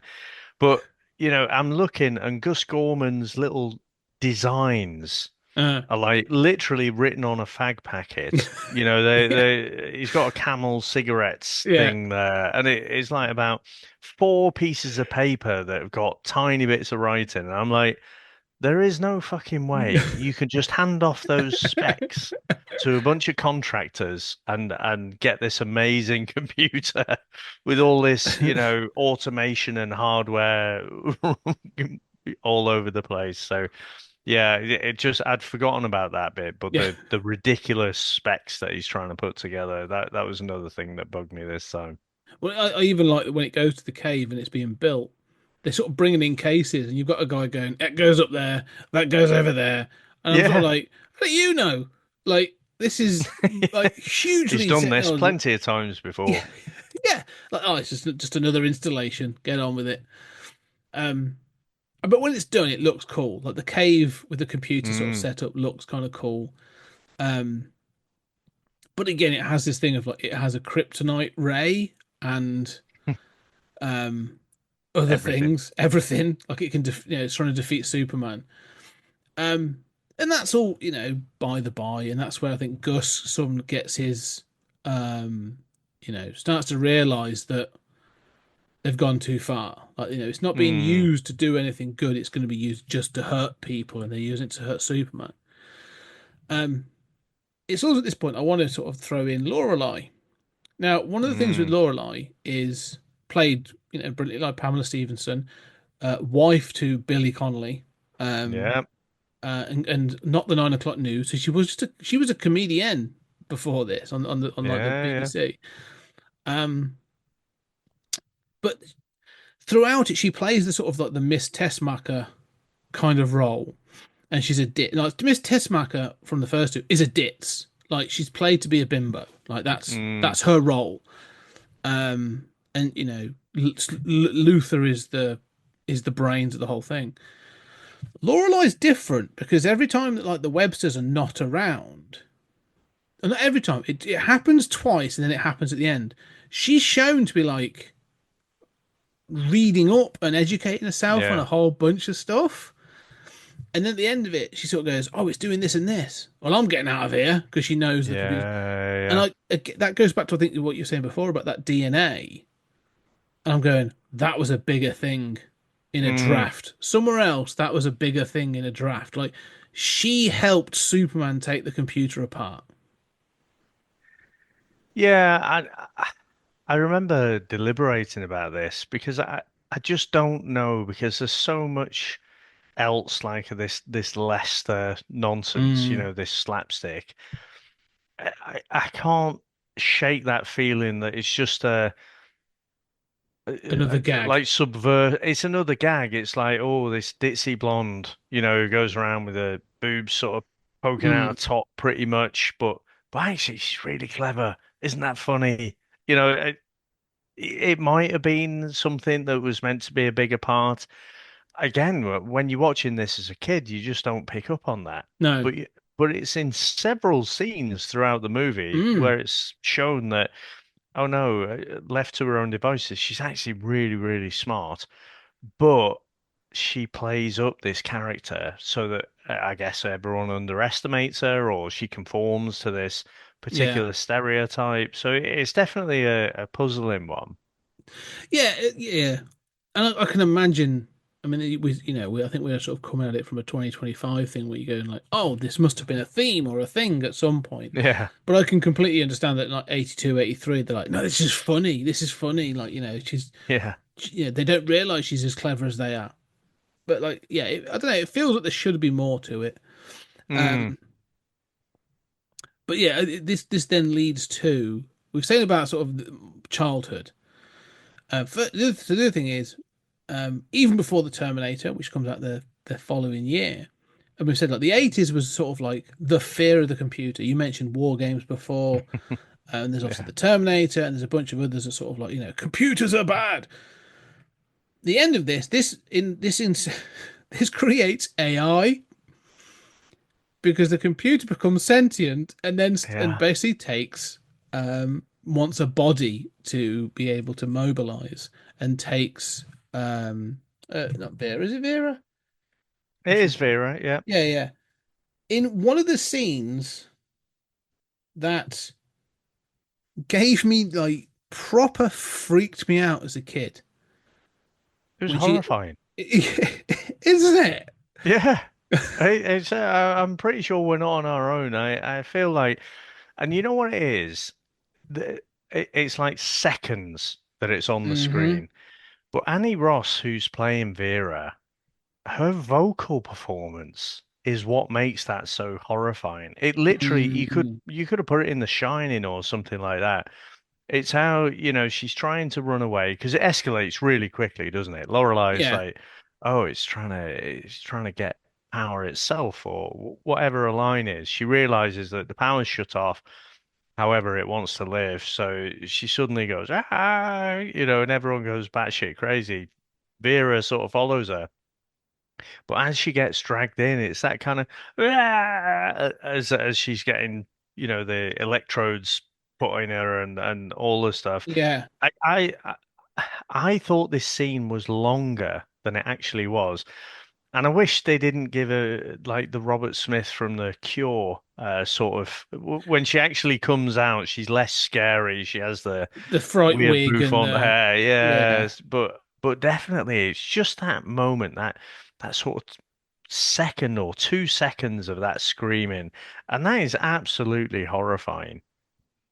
Oh, the thing is, it's the kind of it is. I mean, it is. You're right. And it's ingrained in many people's heads. I think it's just one of those sort of again pop culture memories that everyone's like, "Oh no, as a kid that like horrified me." And it's kind of Mm, in a film that's been slapstick and silly for the mm, most part, to have this kind of visceral horror, like tech horror at the end, is yeah, really like left field. But you're right, her performance of being sort of sucked into it and having things sort of like planted into it. And then the moment that, because it's kind of disappointing, you're right, because it's the thing that walks out is clearly wearing a mask and, yeah, a suit of some sort with a fright wig. But there's the close up where she opens her eyes and she's got the tech sort of like it's not the Borg, hmm, isn't it? Like she's been Borged yeah, yeah, and she opens her eyes, her skin's gone sort of like they've gone silver, which is a mistake. I'd like to see it more like mm, pallid, but her eyes are all glazed over as well. And you're like, oh, there's kind of an acknowledgement of like, I think Ross Webster says like, calls to Vera and someone says like, that's not like she's dead. Basically, like she's dead. yeah, yeah. This She's is just gone. she's gone. And you are like, oh my God, like this computer's just killed this woman to take her body. Like she's a walking corpse.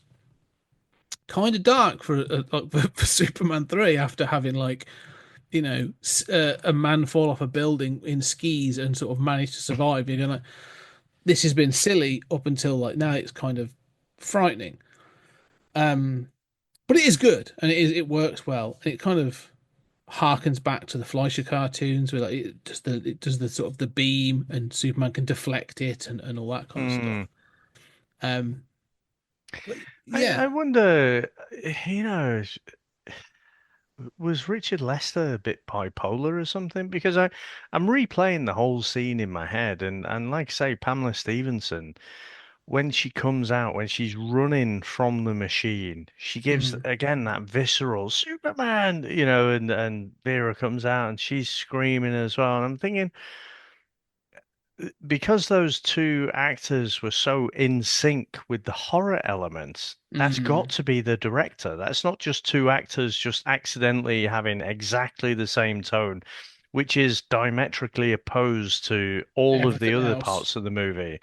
But yeah, I wonder if that was coming from Lester or someone else was just stepping in for the day. You had like I don't Toby know. Hooper stepping in or something.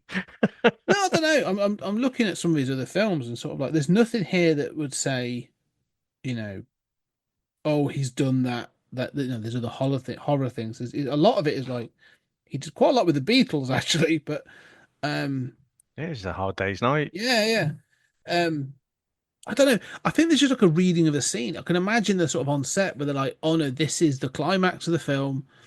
You know, we're kind of leaving the slapstick behind. This is the moment, like the money Mm, shot of the film, kind of thing." mm. And I think that's the thing, isn't it? They're going like, "Yeah, this is the shock we want from this," and it works in that way because you're kind of comfortable with this being a comedy, up for the most part, up to this point, and then they're like, "Oh, but there's this." Mm, We're going to sort of throw in little yeah, moments. Bad Superman killing his own self, and then the computer sort of killing Vera. You're just like, oh wow, that went dark. That went, really quickly, yeah. yeah, And you have this weird, or robotic Vera, she had this weird beam that seemed to have a disco ball at the end of it that kept yeah. Lorelei pinned up against the Wasn't sure wall. what the hell that was. It was Yeah, weird, wasn't it? It just yeah. like turns light into matter. But I think the other thing that I mean, again, we've talked about how iconic like, that whole role was, but Superman finishes her off pretty quickly, you know. So after, turning into the robotic Vera, uh, basically has a beam shot back at her, and then she's gone. She falls Mhm. over. Being nearly 50, I can appreciate that when you fall over, it's fucking horrible. But I'd have thought she'd have had a bit more fight in her. The thing that I always find a bit strange is the lack of dialogue from Superman at this point. Like this whole Mhm. scene, he says a little bit when he shows up, but then they're just sort of taking pot shots at him. They put him in a little, hubba bubba at the start, this bubble, and it's Yeah. like that doesn't look too hard to get out of. But then, there's just not. He doesn't. Christopher Reeve, he just doesn't have that many words, does he? At this whole last bit. No, this is it's you're right. I've never thought of it this way, but you're right. Like it kind of just sort of it's all with the Websters and Laura, like they're doing all the talking, Yeah. and Superman gets caught in a bubble and then is gets shot with kryptonite. But at no point does he try and talk him down or like argue it out or anything. It just kind of happens. Yeah, that's weird. Also, when he leaves, and Yeah. this was something that came up when we watched. I was discussing two with Mike. Not spoil it, but there's a scene where like Zod and the crew are wrecking Metropolis, and Superman's been hit by a bus, and then he sort of flies off. And I think as a kid, you were like, oh, he's luring them away to fight away from the city. But that's not how the film plays it, because Zod and stuff stick around for like another 5 minutes doing stuff. Just murdering people by the Yeah, thousands. and then they go and kidnap. Yeah, then they kidnap sort of Lois and Jimmy and stuff. Lois Mm, and Lex. And you're like, oh, why did he fly away? But he has a similar look in that film that he does in this, where he sort of like, I think it is Lorelei sort of says to him, sort of like, Superman, help! And don't he looks, leave us. yeah, and he looks over his shoulder and then books. He just sort of leaves. But we know now that he goes to get some of the acid that he can heat up, but um again, he has heat vision, does exactly the same thing. Not sure why he needs it, and freeze breath, which also does damage. He's also flown through an oil tanker without any damage. Like he could have Yeah. demolished this thing in seconds. Yeah. It makes no sort of this ending makes no sense. But he does this thing where he flies off to get like I say, it's to Chekhov's acid. Um, but yeah, this ending is all this, and I don't know. He has a justification where he's like, they weren't. It wasn't expecting, um, you know, the acid. It didn't know what because it was fighting me. So it didn't know what to do with the acid. And I'm going, that's cool. You're super fast, freeze breath. All these other bits like just go mad. Like you could have torn this cave apart. Like I don't Yeah. understand. It really is a silly ending, but again, Yeah. inconsistency of powers. Yeah. None of it makes any sense. No. But yeah, I think the going off thing. I think what they're trying to convey maybe is, oh, this is Superman. You know, when Spider-Man, I think Spider-Man movies sort of do it better when he's down and out. You know, when Mm, he has put absolutely everything, every last drop of energy into, doing whatever he's doing, whether it's Spider-Man 2, the Tobey Maguire, Sam Raimi trilogy, where he's trying to stop this train, and then mm, he's just wiped out. He just passes out from the pure energy. I always remember back to the Steve Ditko artwork where he's trapped and he's just almost for the whole comic, trying to get this thing off. And I think what they're trying to convey is, oh, Superman, he's the Man of Steel, but he's defeated. He's mm. off. But haha, he's using his brain, not just his brawn. I think that's what they're trying to convey, but what it sort of comes off more as fuck this, I'm out Yeah, of here. I'm done. Yeah, Yeah. Superman out. Yeah. Yeah, no, I agree. I think that's exactly what they're trying to show. And I think, me watching this when I was a kid, that's kind of what I took. But when you watch it as an Mm. adult, there's definitely a thing of him going like, "Oh, fuck this, I'm off."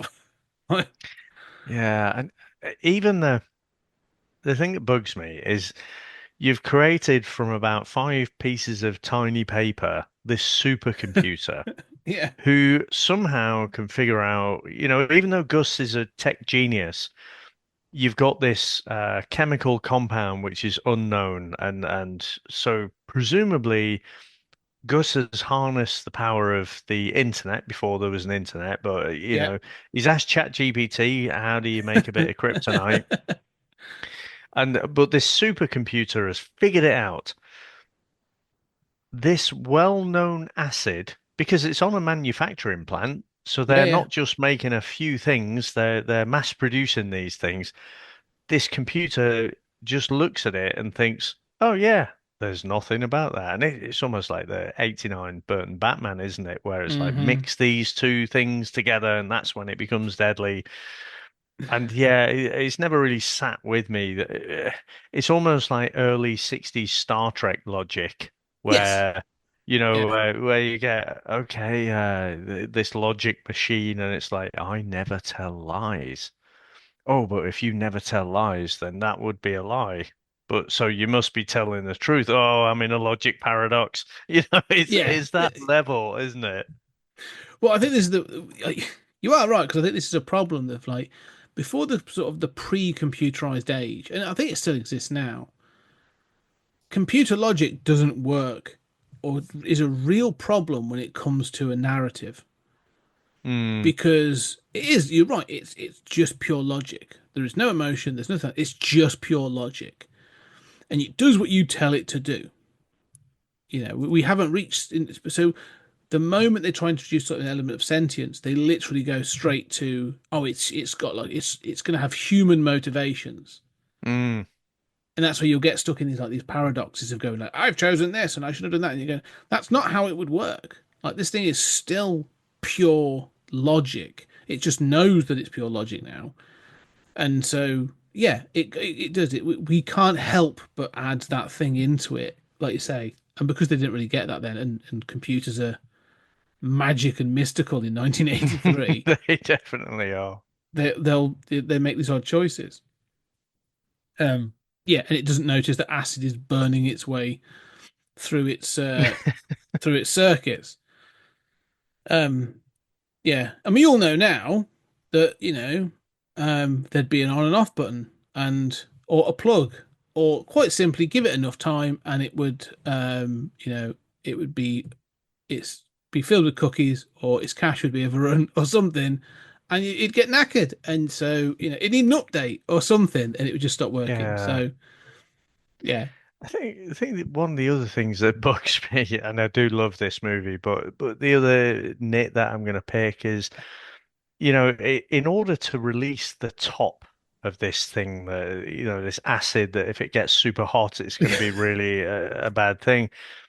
He gets tied up in a series of wires. Hmm. This Yeah. again, this super clever computer that can do anything, that can just whip up a bit of kryptonite ray, but it's only got one apparently. Yeah. And then it's got these almost like these gonk machines from Star Wars who come in Yes. and sort of they've got some electric thing that'll guide him in. But it's the wires that they string around him. It's like, come on, mate, you're Superman. You could get a bit of fucking, just get some wire cutters. That'd do it. But surely you are the Man of Steel. So yeah, just that sort of didn't really sell it for me, that bit. No. I do think this is one of those limitations on special effects because you're right. Like they're like, all right, yeah, technically this is even from those sort of early comics. Superman could have ripped through this like it was tissue paper, like it makes Mm, no difference.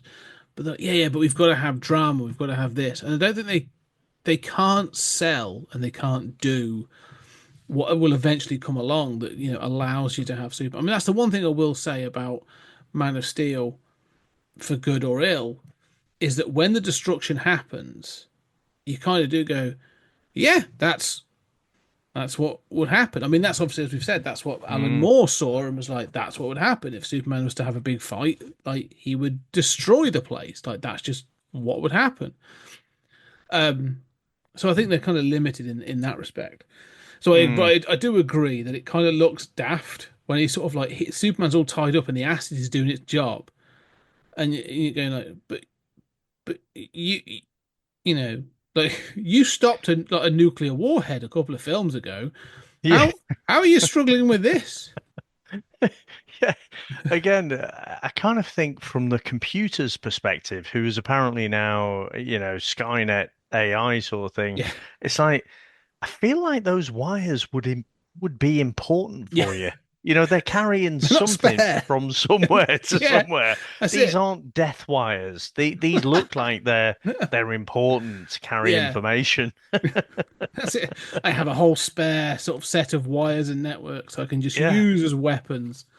No, that's a really good point. Yeah, yeah. But he does defeat it. The acid burns it through, and again, they just kind of leave.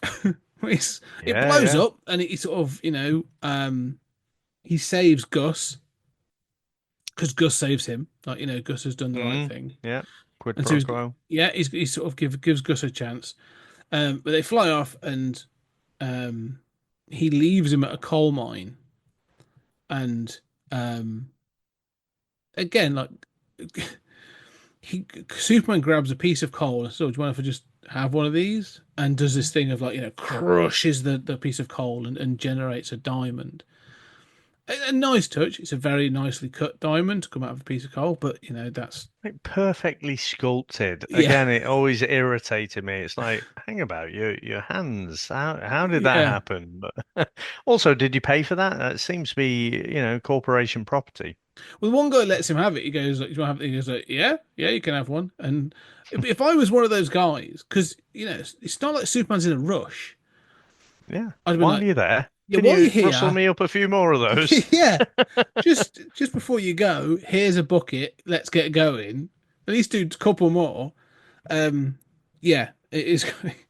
He sort of flies off with You a think diamond. of all the inequality that Superman Yeah, could actually solve. He could just be a conveyor belt yeah, knocking out these diamonds, but actually then maybe the supply, maybe he'd crash the floods whole the diamond market. market. Yeah, Yeah, Antwerp would be chaos. So yeah, I just a bit bonkers. But yeah, maybe just a few more, maybe just a bit of private wealth.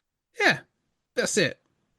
We haven't actually. You highlighted. Sorry, there's one other thing you've just I wanted to come to because there was another point. You talked about the weather. Going back to Superman, one of the things in this is to control the coffee market and Mm. it's to wipe out Colombia's um, coffee trade. I love the fact they elucidate this thing. They go like, Colombia exports two things. One of them's coffee. Yeah, I know that was good, that wasn't Yeah, it? Again, yeah, just I feel like that was Lester's little joke yeah, there. It's like, oh, the kids won't get it, but the adults will. yeah. That was good.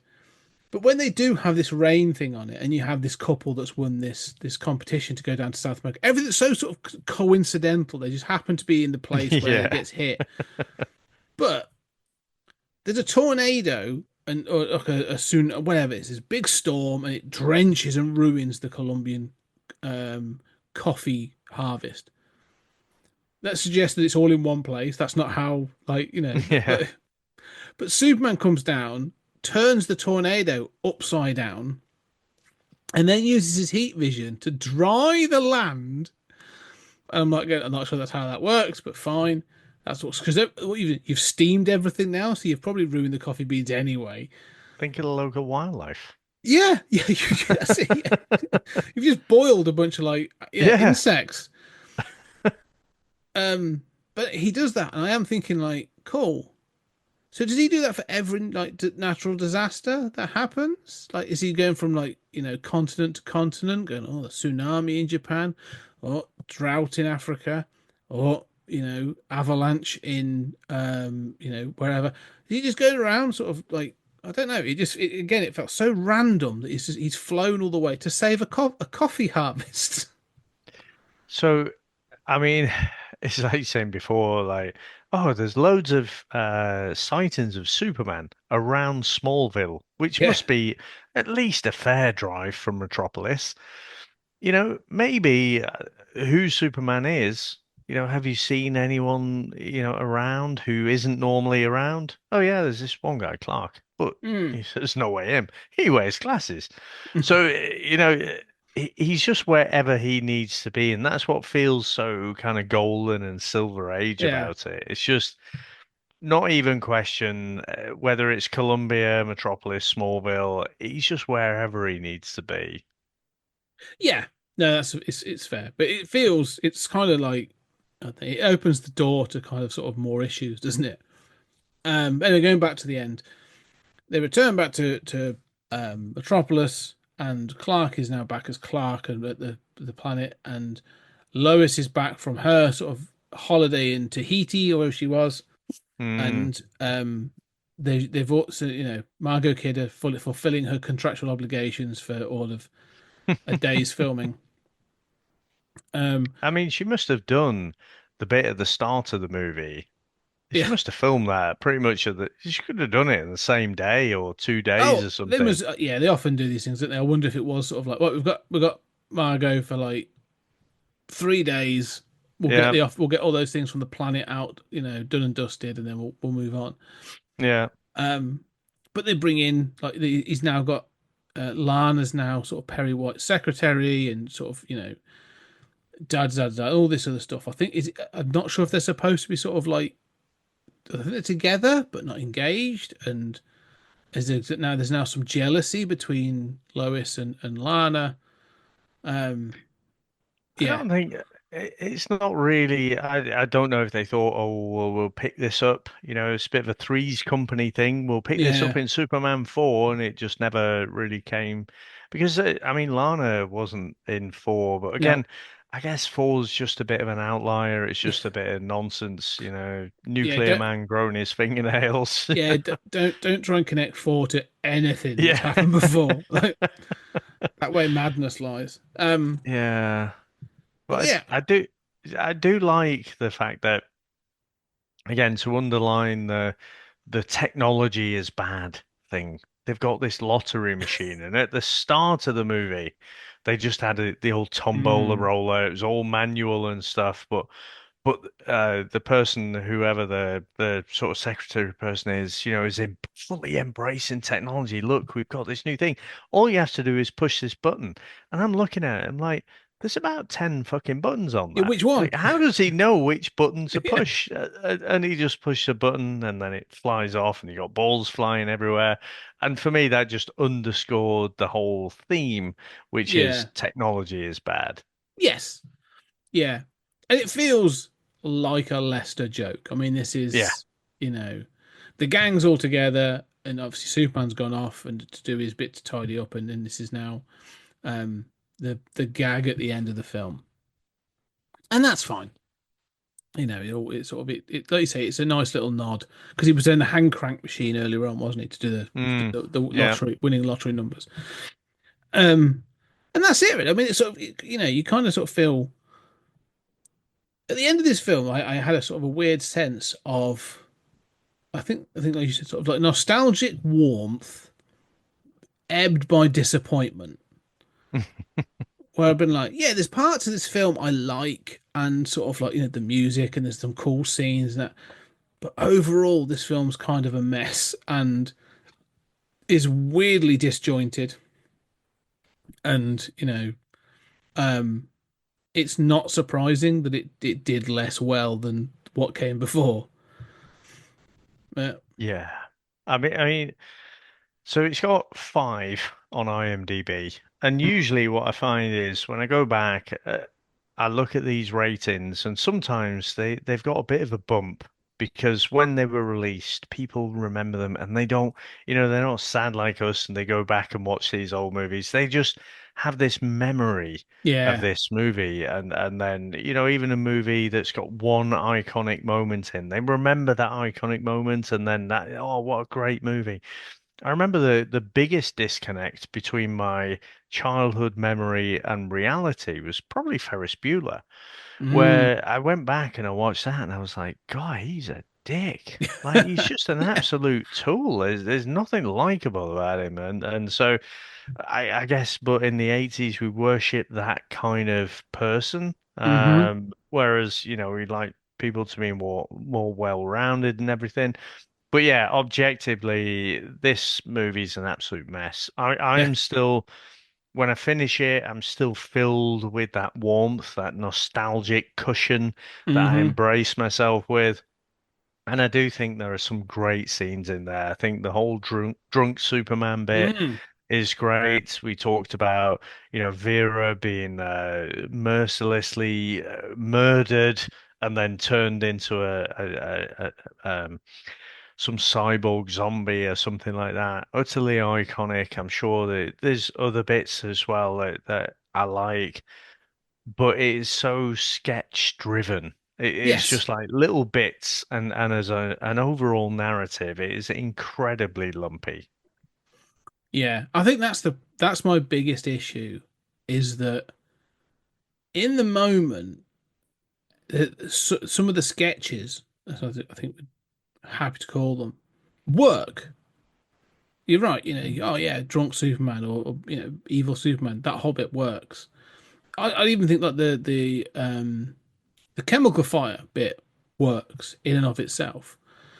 And there's little bits like that you go, that works, that works. But then when you put them together, you go, oh, it works, but it doesn't really work with that bit because Mm, they're so different. And that bit doesn't work with that, and then that bit just doesn't work.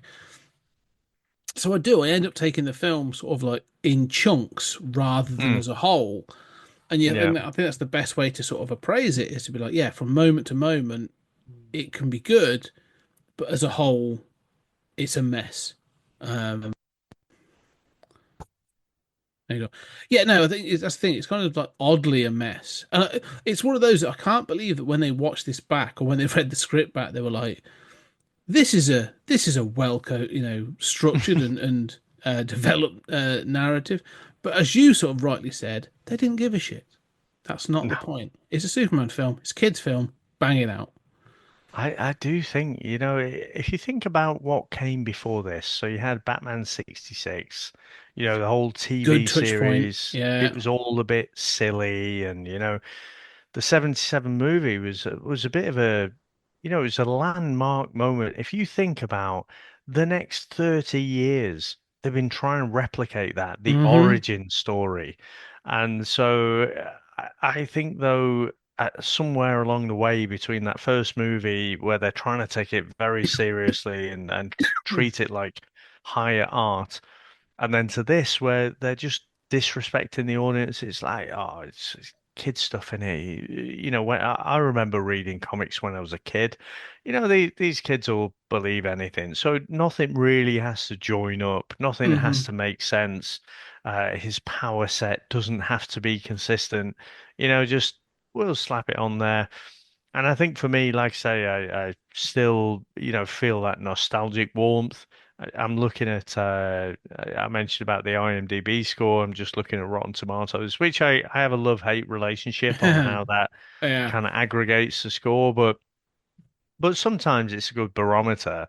29% on the reviews and 23% on the popcornometer, which is Mm. like the audience score. So I'm actually surprised by that. I thought it would be really low critically and probably really high. Now, if people in our demographic were the ones doing the scoring, probably it would be higher. I'm Yeah. thinking, but probably someone watching it now for the first time. I'd love to know what Mike's sort of feeling of it is. Oh, I want to.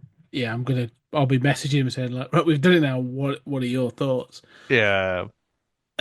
It is interesting. I think that I find that with superhero films, there is this kind of thing of the third film, and I think it seems to be what do you do in the third film? Like the first one's the origin story. The second one's usually sort of like, an adventure, and then do you just repeat the adventure or do you do something different? And I think that's where they always have this problem. I mean, you're sort of talking like Superman 3, Batman Forever, oh, we're going to change direction, bring in Joel Schumacher, um, Blade Trinity. Blade Trinity. Oof, yeah, that's Which that's a I still, it's a guilty pleasure of mine. yeah. I still enjoy it. Guilty is definitely something, Yeah. but yeah. But Spider-Man 3, we touched on that. X-Men Last Stand. Like, there's all these sort of films where they Mm, reach the third one and they're kind of like, oh, we've got to keep up with the ante. We've got to do something different. And it's a part you're going like, no, just go back to your comics and realize that they've been doing the same story in different modes for almost a decade, so almost for almost a century mm, in different ways. That's what we want. I think that's what the MCU kind of worked because they were like, oh, we're not trying to do this kind of thing. We're actually telling a bigger story, and they're just chapters in it, and so it's got to sort of mm, hang together. That feels like why sort of those sort of work better.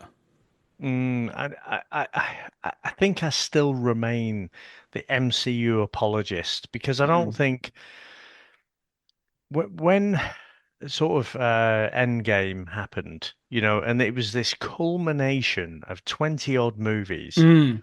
and people saying, "Ah, yeah, but Thor 2 was a bit shit, wasn't it?" And it's like, oh my God. Like, Yeah. we're saying Superman 3, they couldn't keep it together for three movies. The first couple of X-Men movies, that whole Fox X-Men universe. Hmm. But the third one, they fucked it up again, and they couldn't keep the continuity even within three movies. And somehow, you know, Marvel Studios had managed to do this thing for like 20 movies and keep it broadly consistent. I'm sure there's some nits to pick everywhere. Yeah. Now, a a valid criticism is okay, once you've done that though. But it's like Yeah. the negative Nancy. It's the proper like glass is half empty, isn't it? Mm. Oh yeah. But you've done 20 odd movies after Endgame though. What can you do? And that is a very valid question that I don't think's yet been answered. But I'm still kind of, some of the stuff's been really shit. But I'm still sort of in there because I'm like, I appreciate the boldness and the Yeah. ambition, because it's not just like, ah, you know what? It's like Batman. Let's do Captain America again, or let's recast. I don't know. What was the guy out of Baywatch? The Zac Efron. Oh, Let's do yeah. Zac Efron's the new Tony Stark. They could just Mm. go down and reboot. They're trying to continue this story. And I'm like, this has never been done before. No one's ever done anything like this.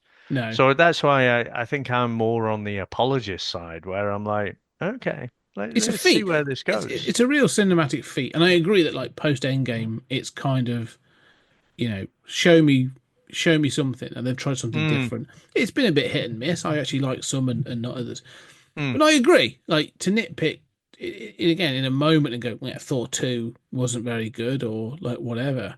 You go, yeah, yeah, yeah. But still, as a wider piece, like the consistency is kind of there. When you go back and compare it to like Blade Trinity or um, Superman 3 and 4, like yeah, I agree. I actually absolutely agree. I think it was a feat that has been unparalleled. But I also think one of the things about the MCU, not to bang on about, but especially that early phase and some of the decisions they made, is they looked at films like the early comic book films. I Mm, absolutely 100% believe they weren't just looking at like, oh, Spider-Man, X-Man, those films. I 100% believe they were like, right, we've got to go back and look at how did Christopher Reeve become such an iconic Superman? Like, how did mm. Tim Burton do things with? Why did Batman become such a massive juggernaut in '89? Like, what happened?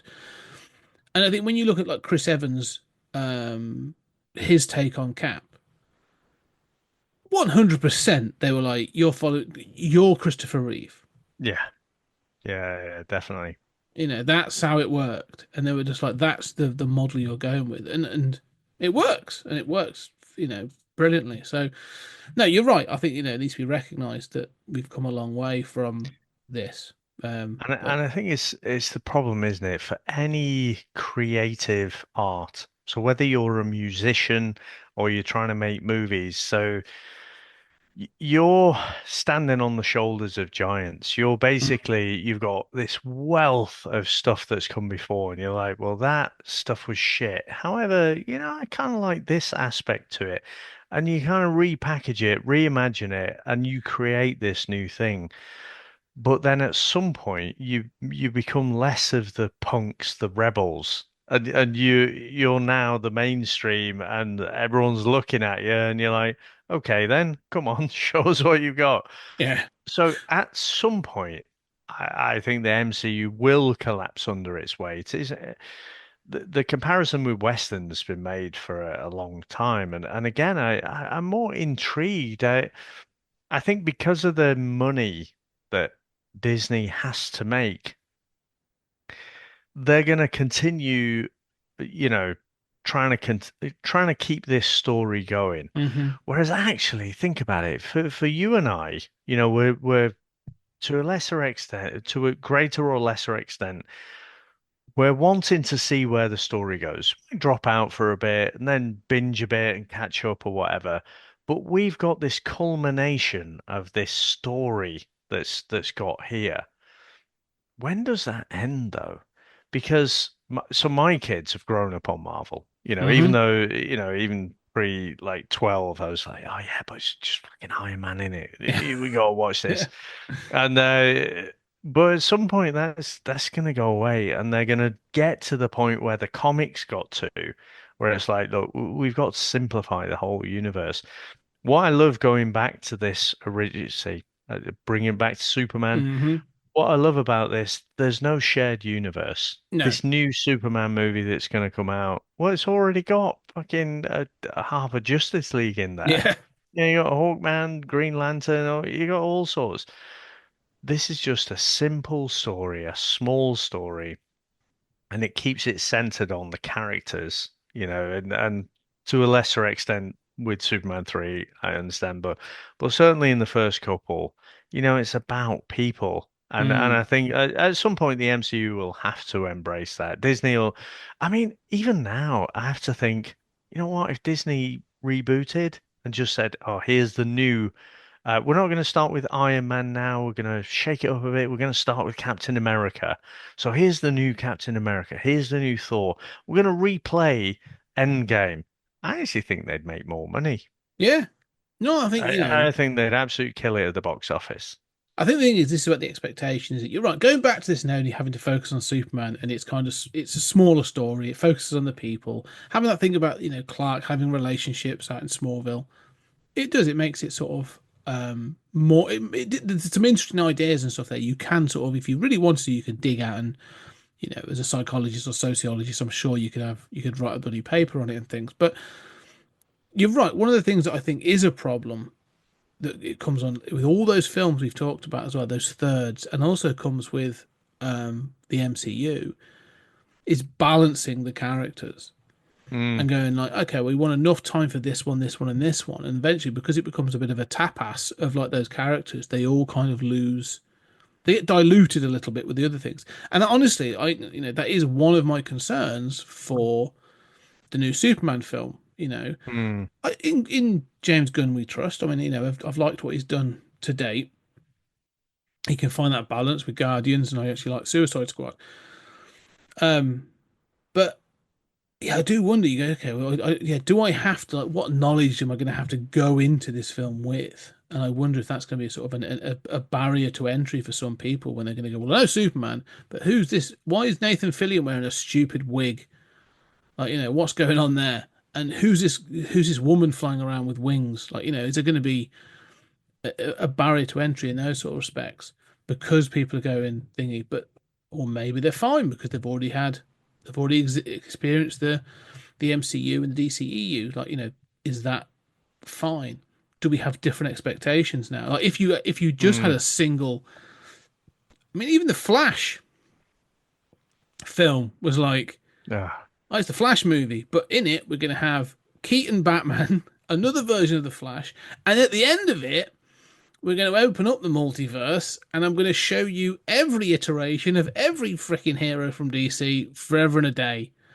And I think maybe we do. If you had a Superman film now that was just Superman, Mm. like Superman 3 or one, I think people would have a problem because they would be like, hang on, where's Batman? Where's Wonder Woman? Where's Green Lantern or whatever?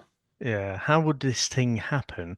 Because Superman's right over there, so he would obviously, you've got Mm, this big global event, and Superman has just come over and squash it. So I do think it's sort of a problem. I wonder where it's again, where's it gonna go? don't know. It just I think as human beings, we long for that simple story. Hmm. That person, they're almost like the Lord of the Rings, Frodo growing up in the Shire, and then he's introduced with this massive Well, conflict, and then, he has to go through some growth, and then, it's the uh, monomyth. It's literally yeah, this is this. I've just for something else I'm doing. I've literally been dipping into Joseph Campbell's Hero of a Thousand Faces. This is exactly what you're saying. We love to tell a story, but we love that idea. And the monomyth, I think, has been not so much debunked, but is debatable these days. But I wholeheartedly believe it takes up a portion where we're like, no, we like a simple story. We mm, like to follow a hero. We like to be able to relate to the hero, and we want to, go on that story and that journey. And I think you're right. I think that's, we want to be. That's why I think Superman works in those first two films because it's the saga where you like, that rousing music rouses emotions, not because the music's in itself, which is fantastic, but it kind of it stirs something in us that you're like, no, I want to know what Superman's doing. I want to know what mm, this, why do I want to support this guy? That sort of thing. So no, I think you're right. yeah. Good tangent though. Yeah, that was good. Nice. I think we'll wrap up on that. Anyway, no, that's been fantastic. And I think really, although it was a good discussion, I did enjoy this film. But the next two are kind of be interesting. It's So are you gonna do Superman 4 and then Superman Returns? indeed, yeah. Okay, okay.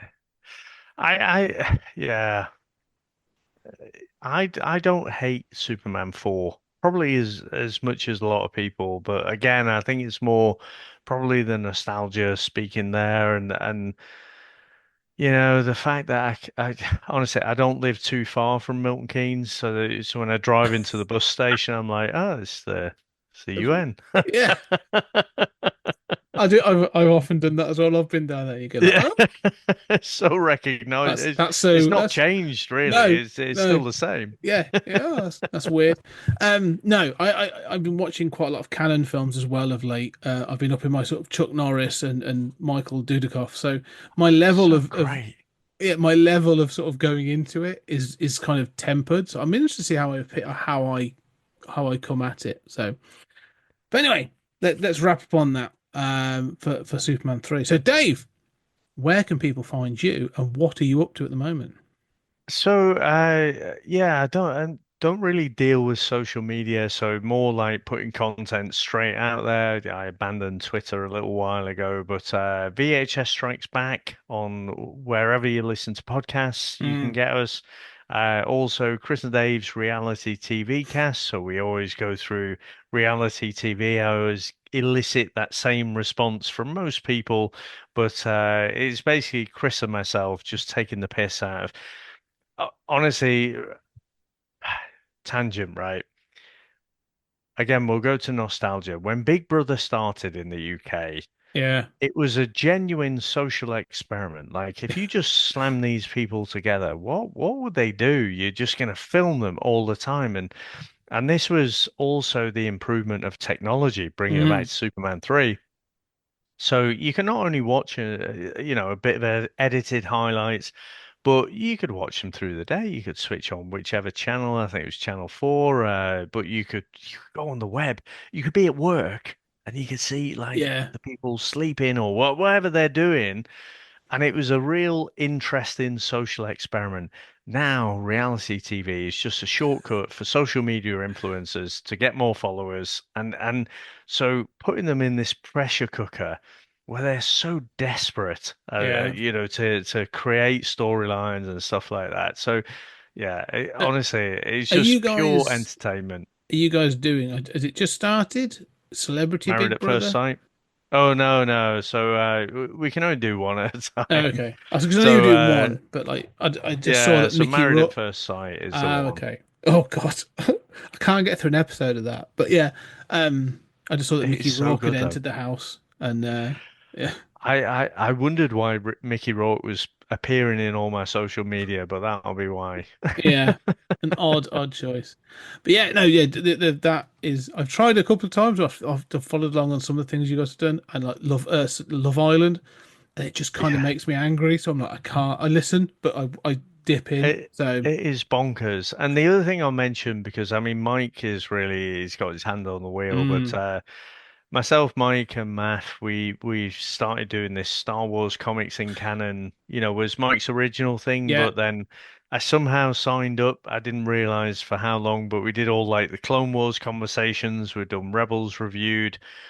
We've just literally done a Revenge of the Sith watch along, so that'll be nice. out at some point. I think Mike's going to release Star Wars Chit Chat at some Mm, point on YouTube, which I'll be really passionate that'd about. be cool. Again, I feel like I'm the clinger on. Yeah. Mike is at the helm, and I'm just like, yeah, I'll watch a movie and have a chat about it. That's always good fun. That's pretty much what this is about. Just Yeah, have the chat. No, so go do check this out. All it Comics in Motion. Just search that on your podcast platform, and it's all there. All of the different things on there. Sort of, just go check them out. It's fantastic. And it's an honor to be a part of it. But anyway, for 20th Century Geek, do check out more of this if you do like what we're doing. We've got a whole back catalogue on all the podcast platforms. And if you want to leave a review and you like what we're doing, please do. Preferable 5 stars, but any less, I'll take the feedback. Probably won't do anything about it, but happy for you to have you the chance. And if you like what we're doing even more, go check out the Patreon. We're doing all kinds of stuff on there. We're actually getting ahead of ourselves on there for our sister podcast, Stories Out of Time and Space. Julian and I have just done a RoboCop retrospective. That's everything RoboCop. There was a lot more than I thought, but it was good. And we're now getting into our newest season, and we're picking up a whole bunch of things on there. So do go check out the Patreon. But for now, Dave, thank you very much for joining us for Superman 3. Greatly appreciate pleasure. it. And ladies and gentlemen, thank you for listening along, and we shall see you on the next episode.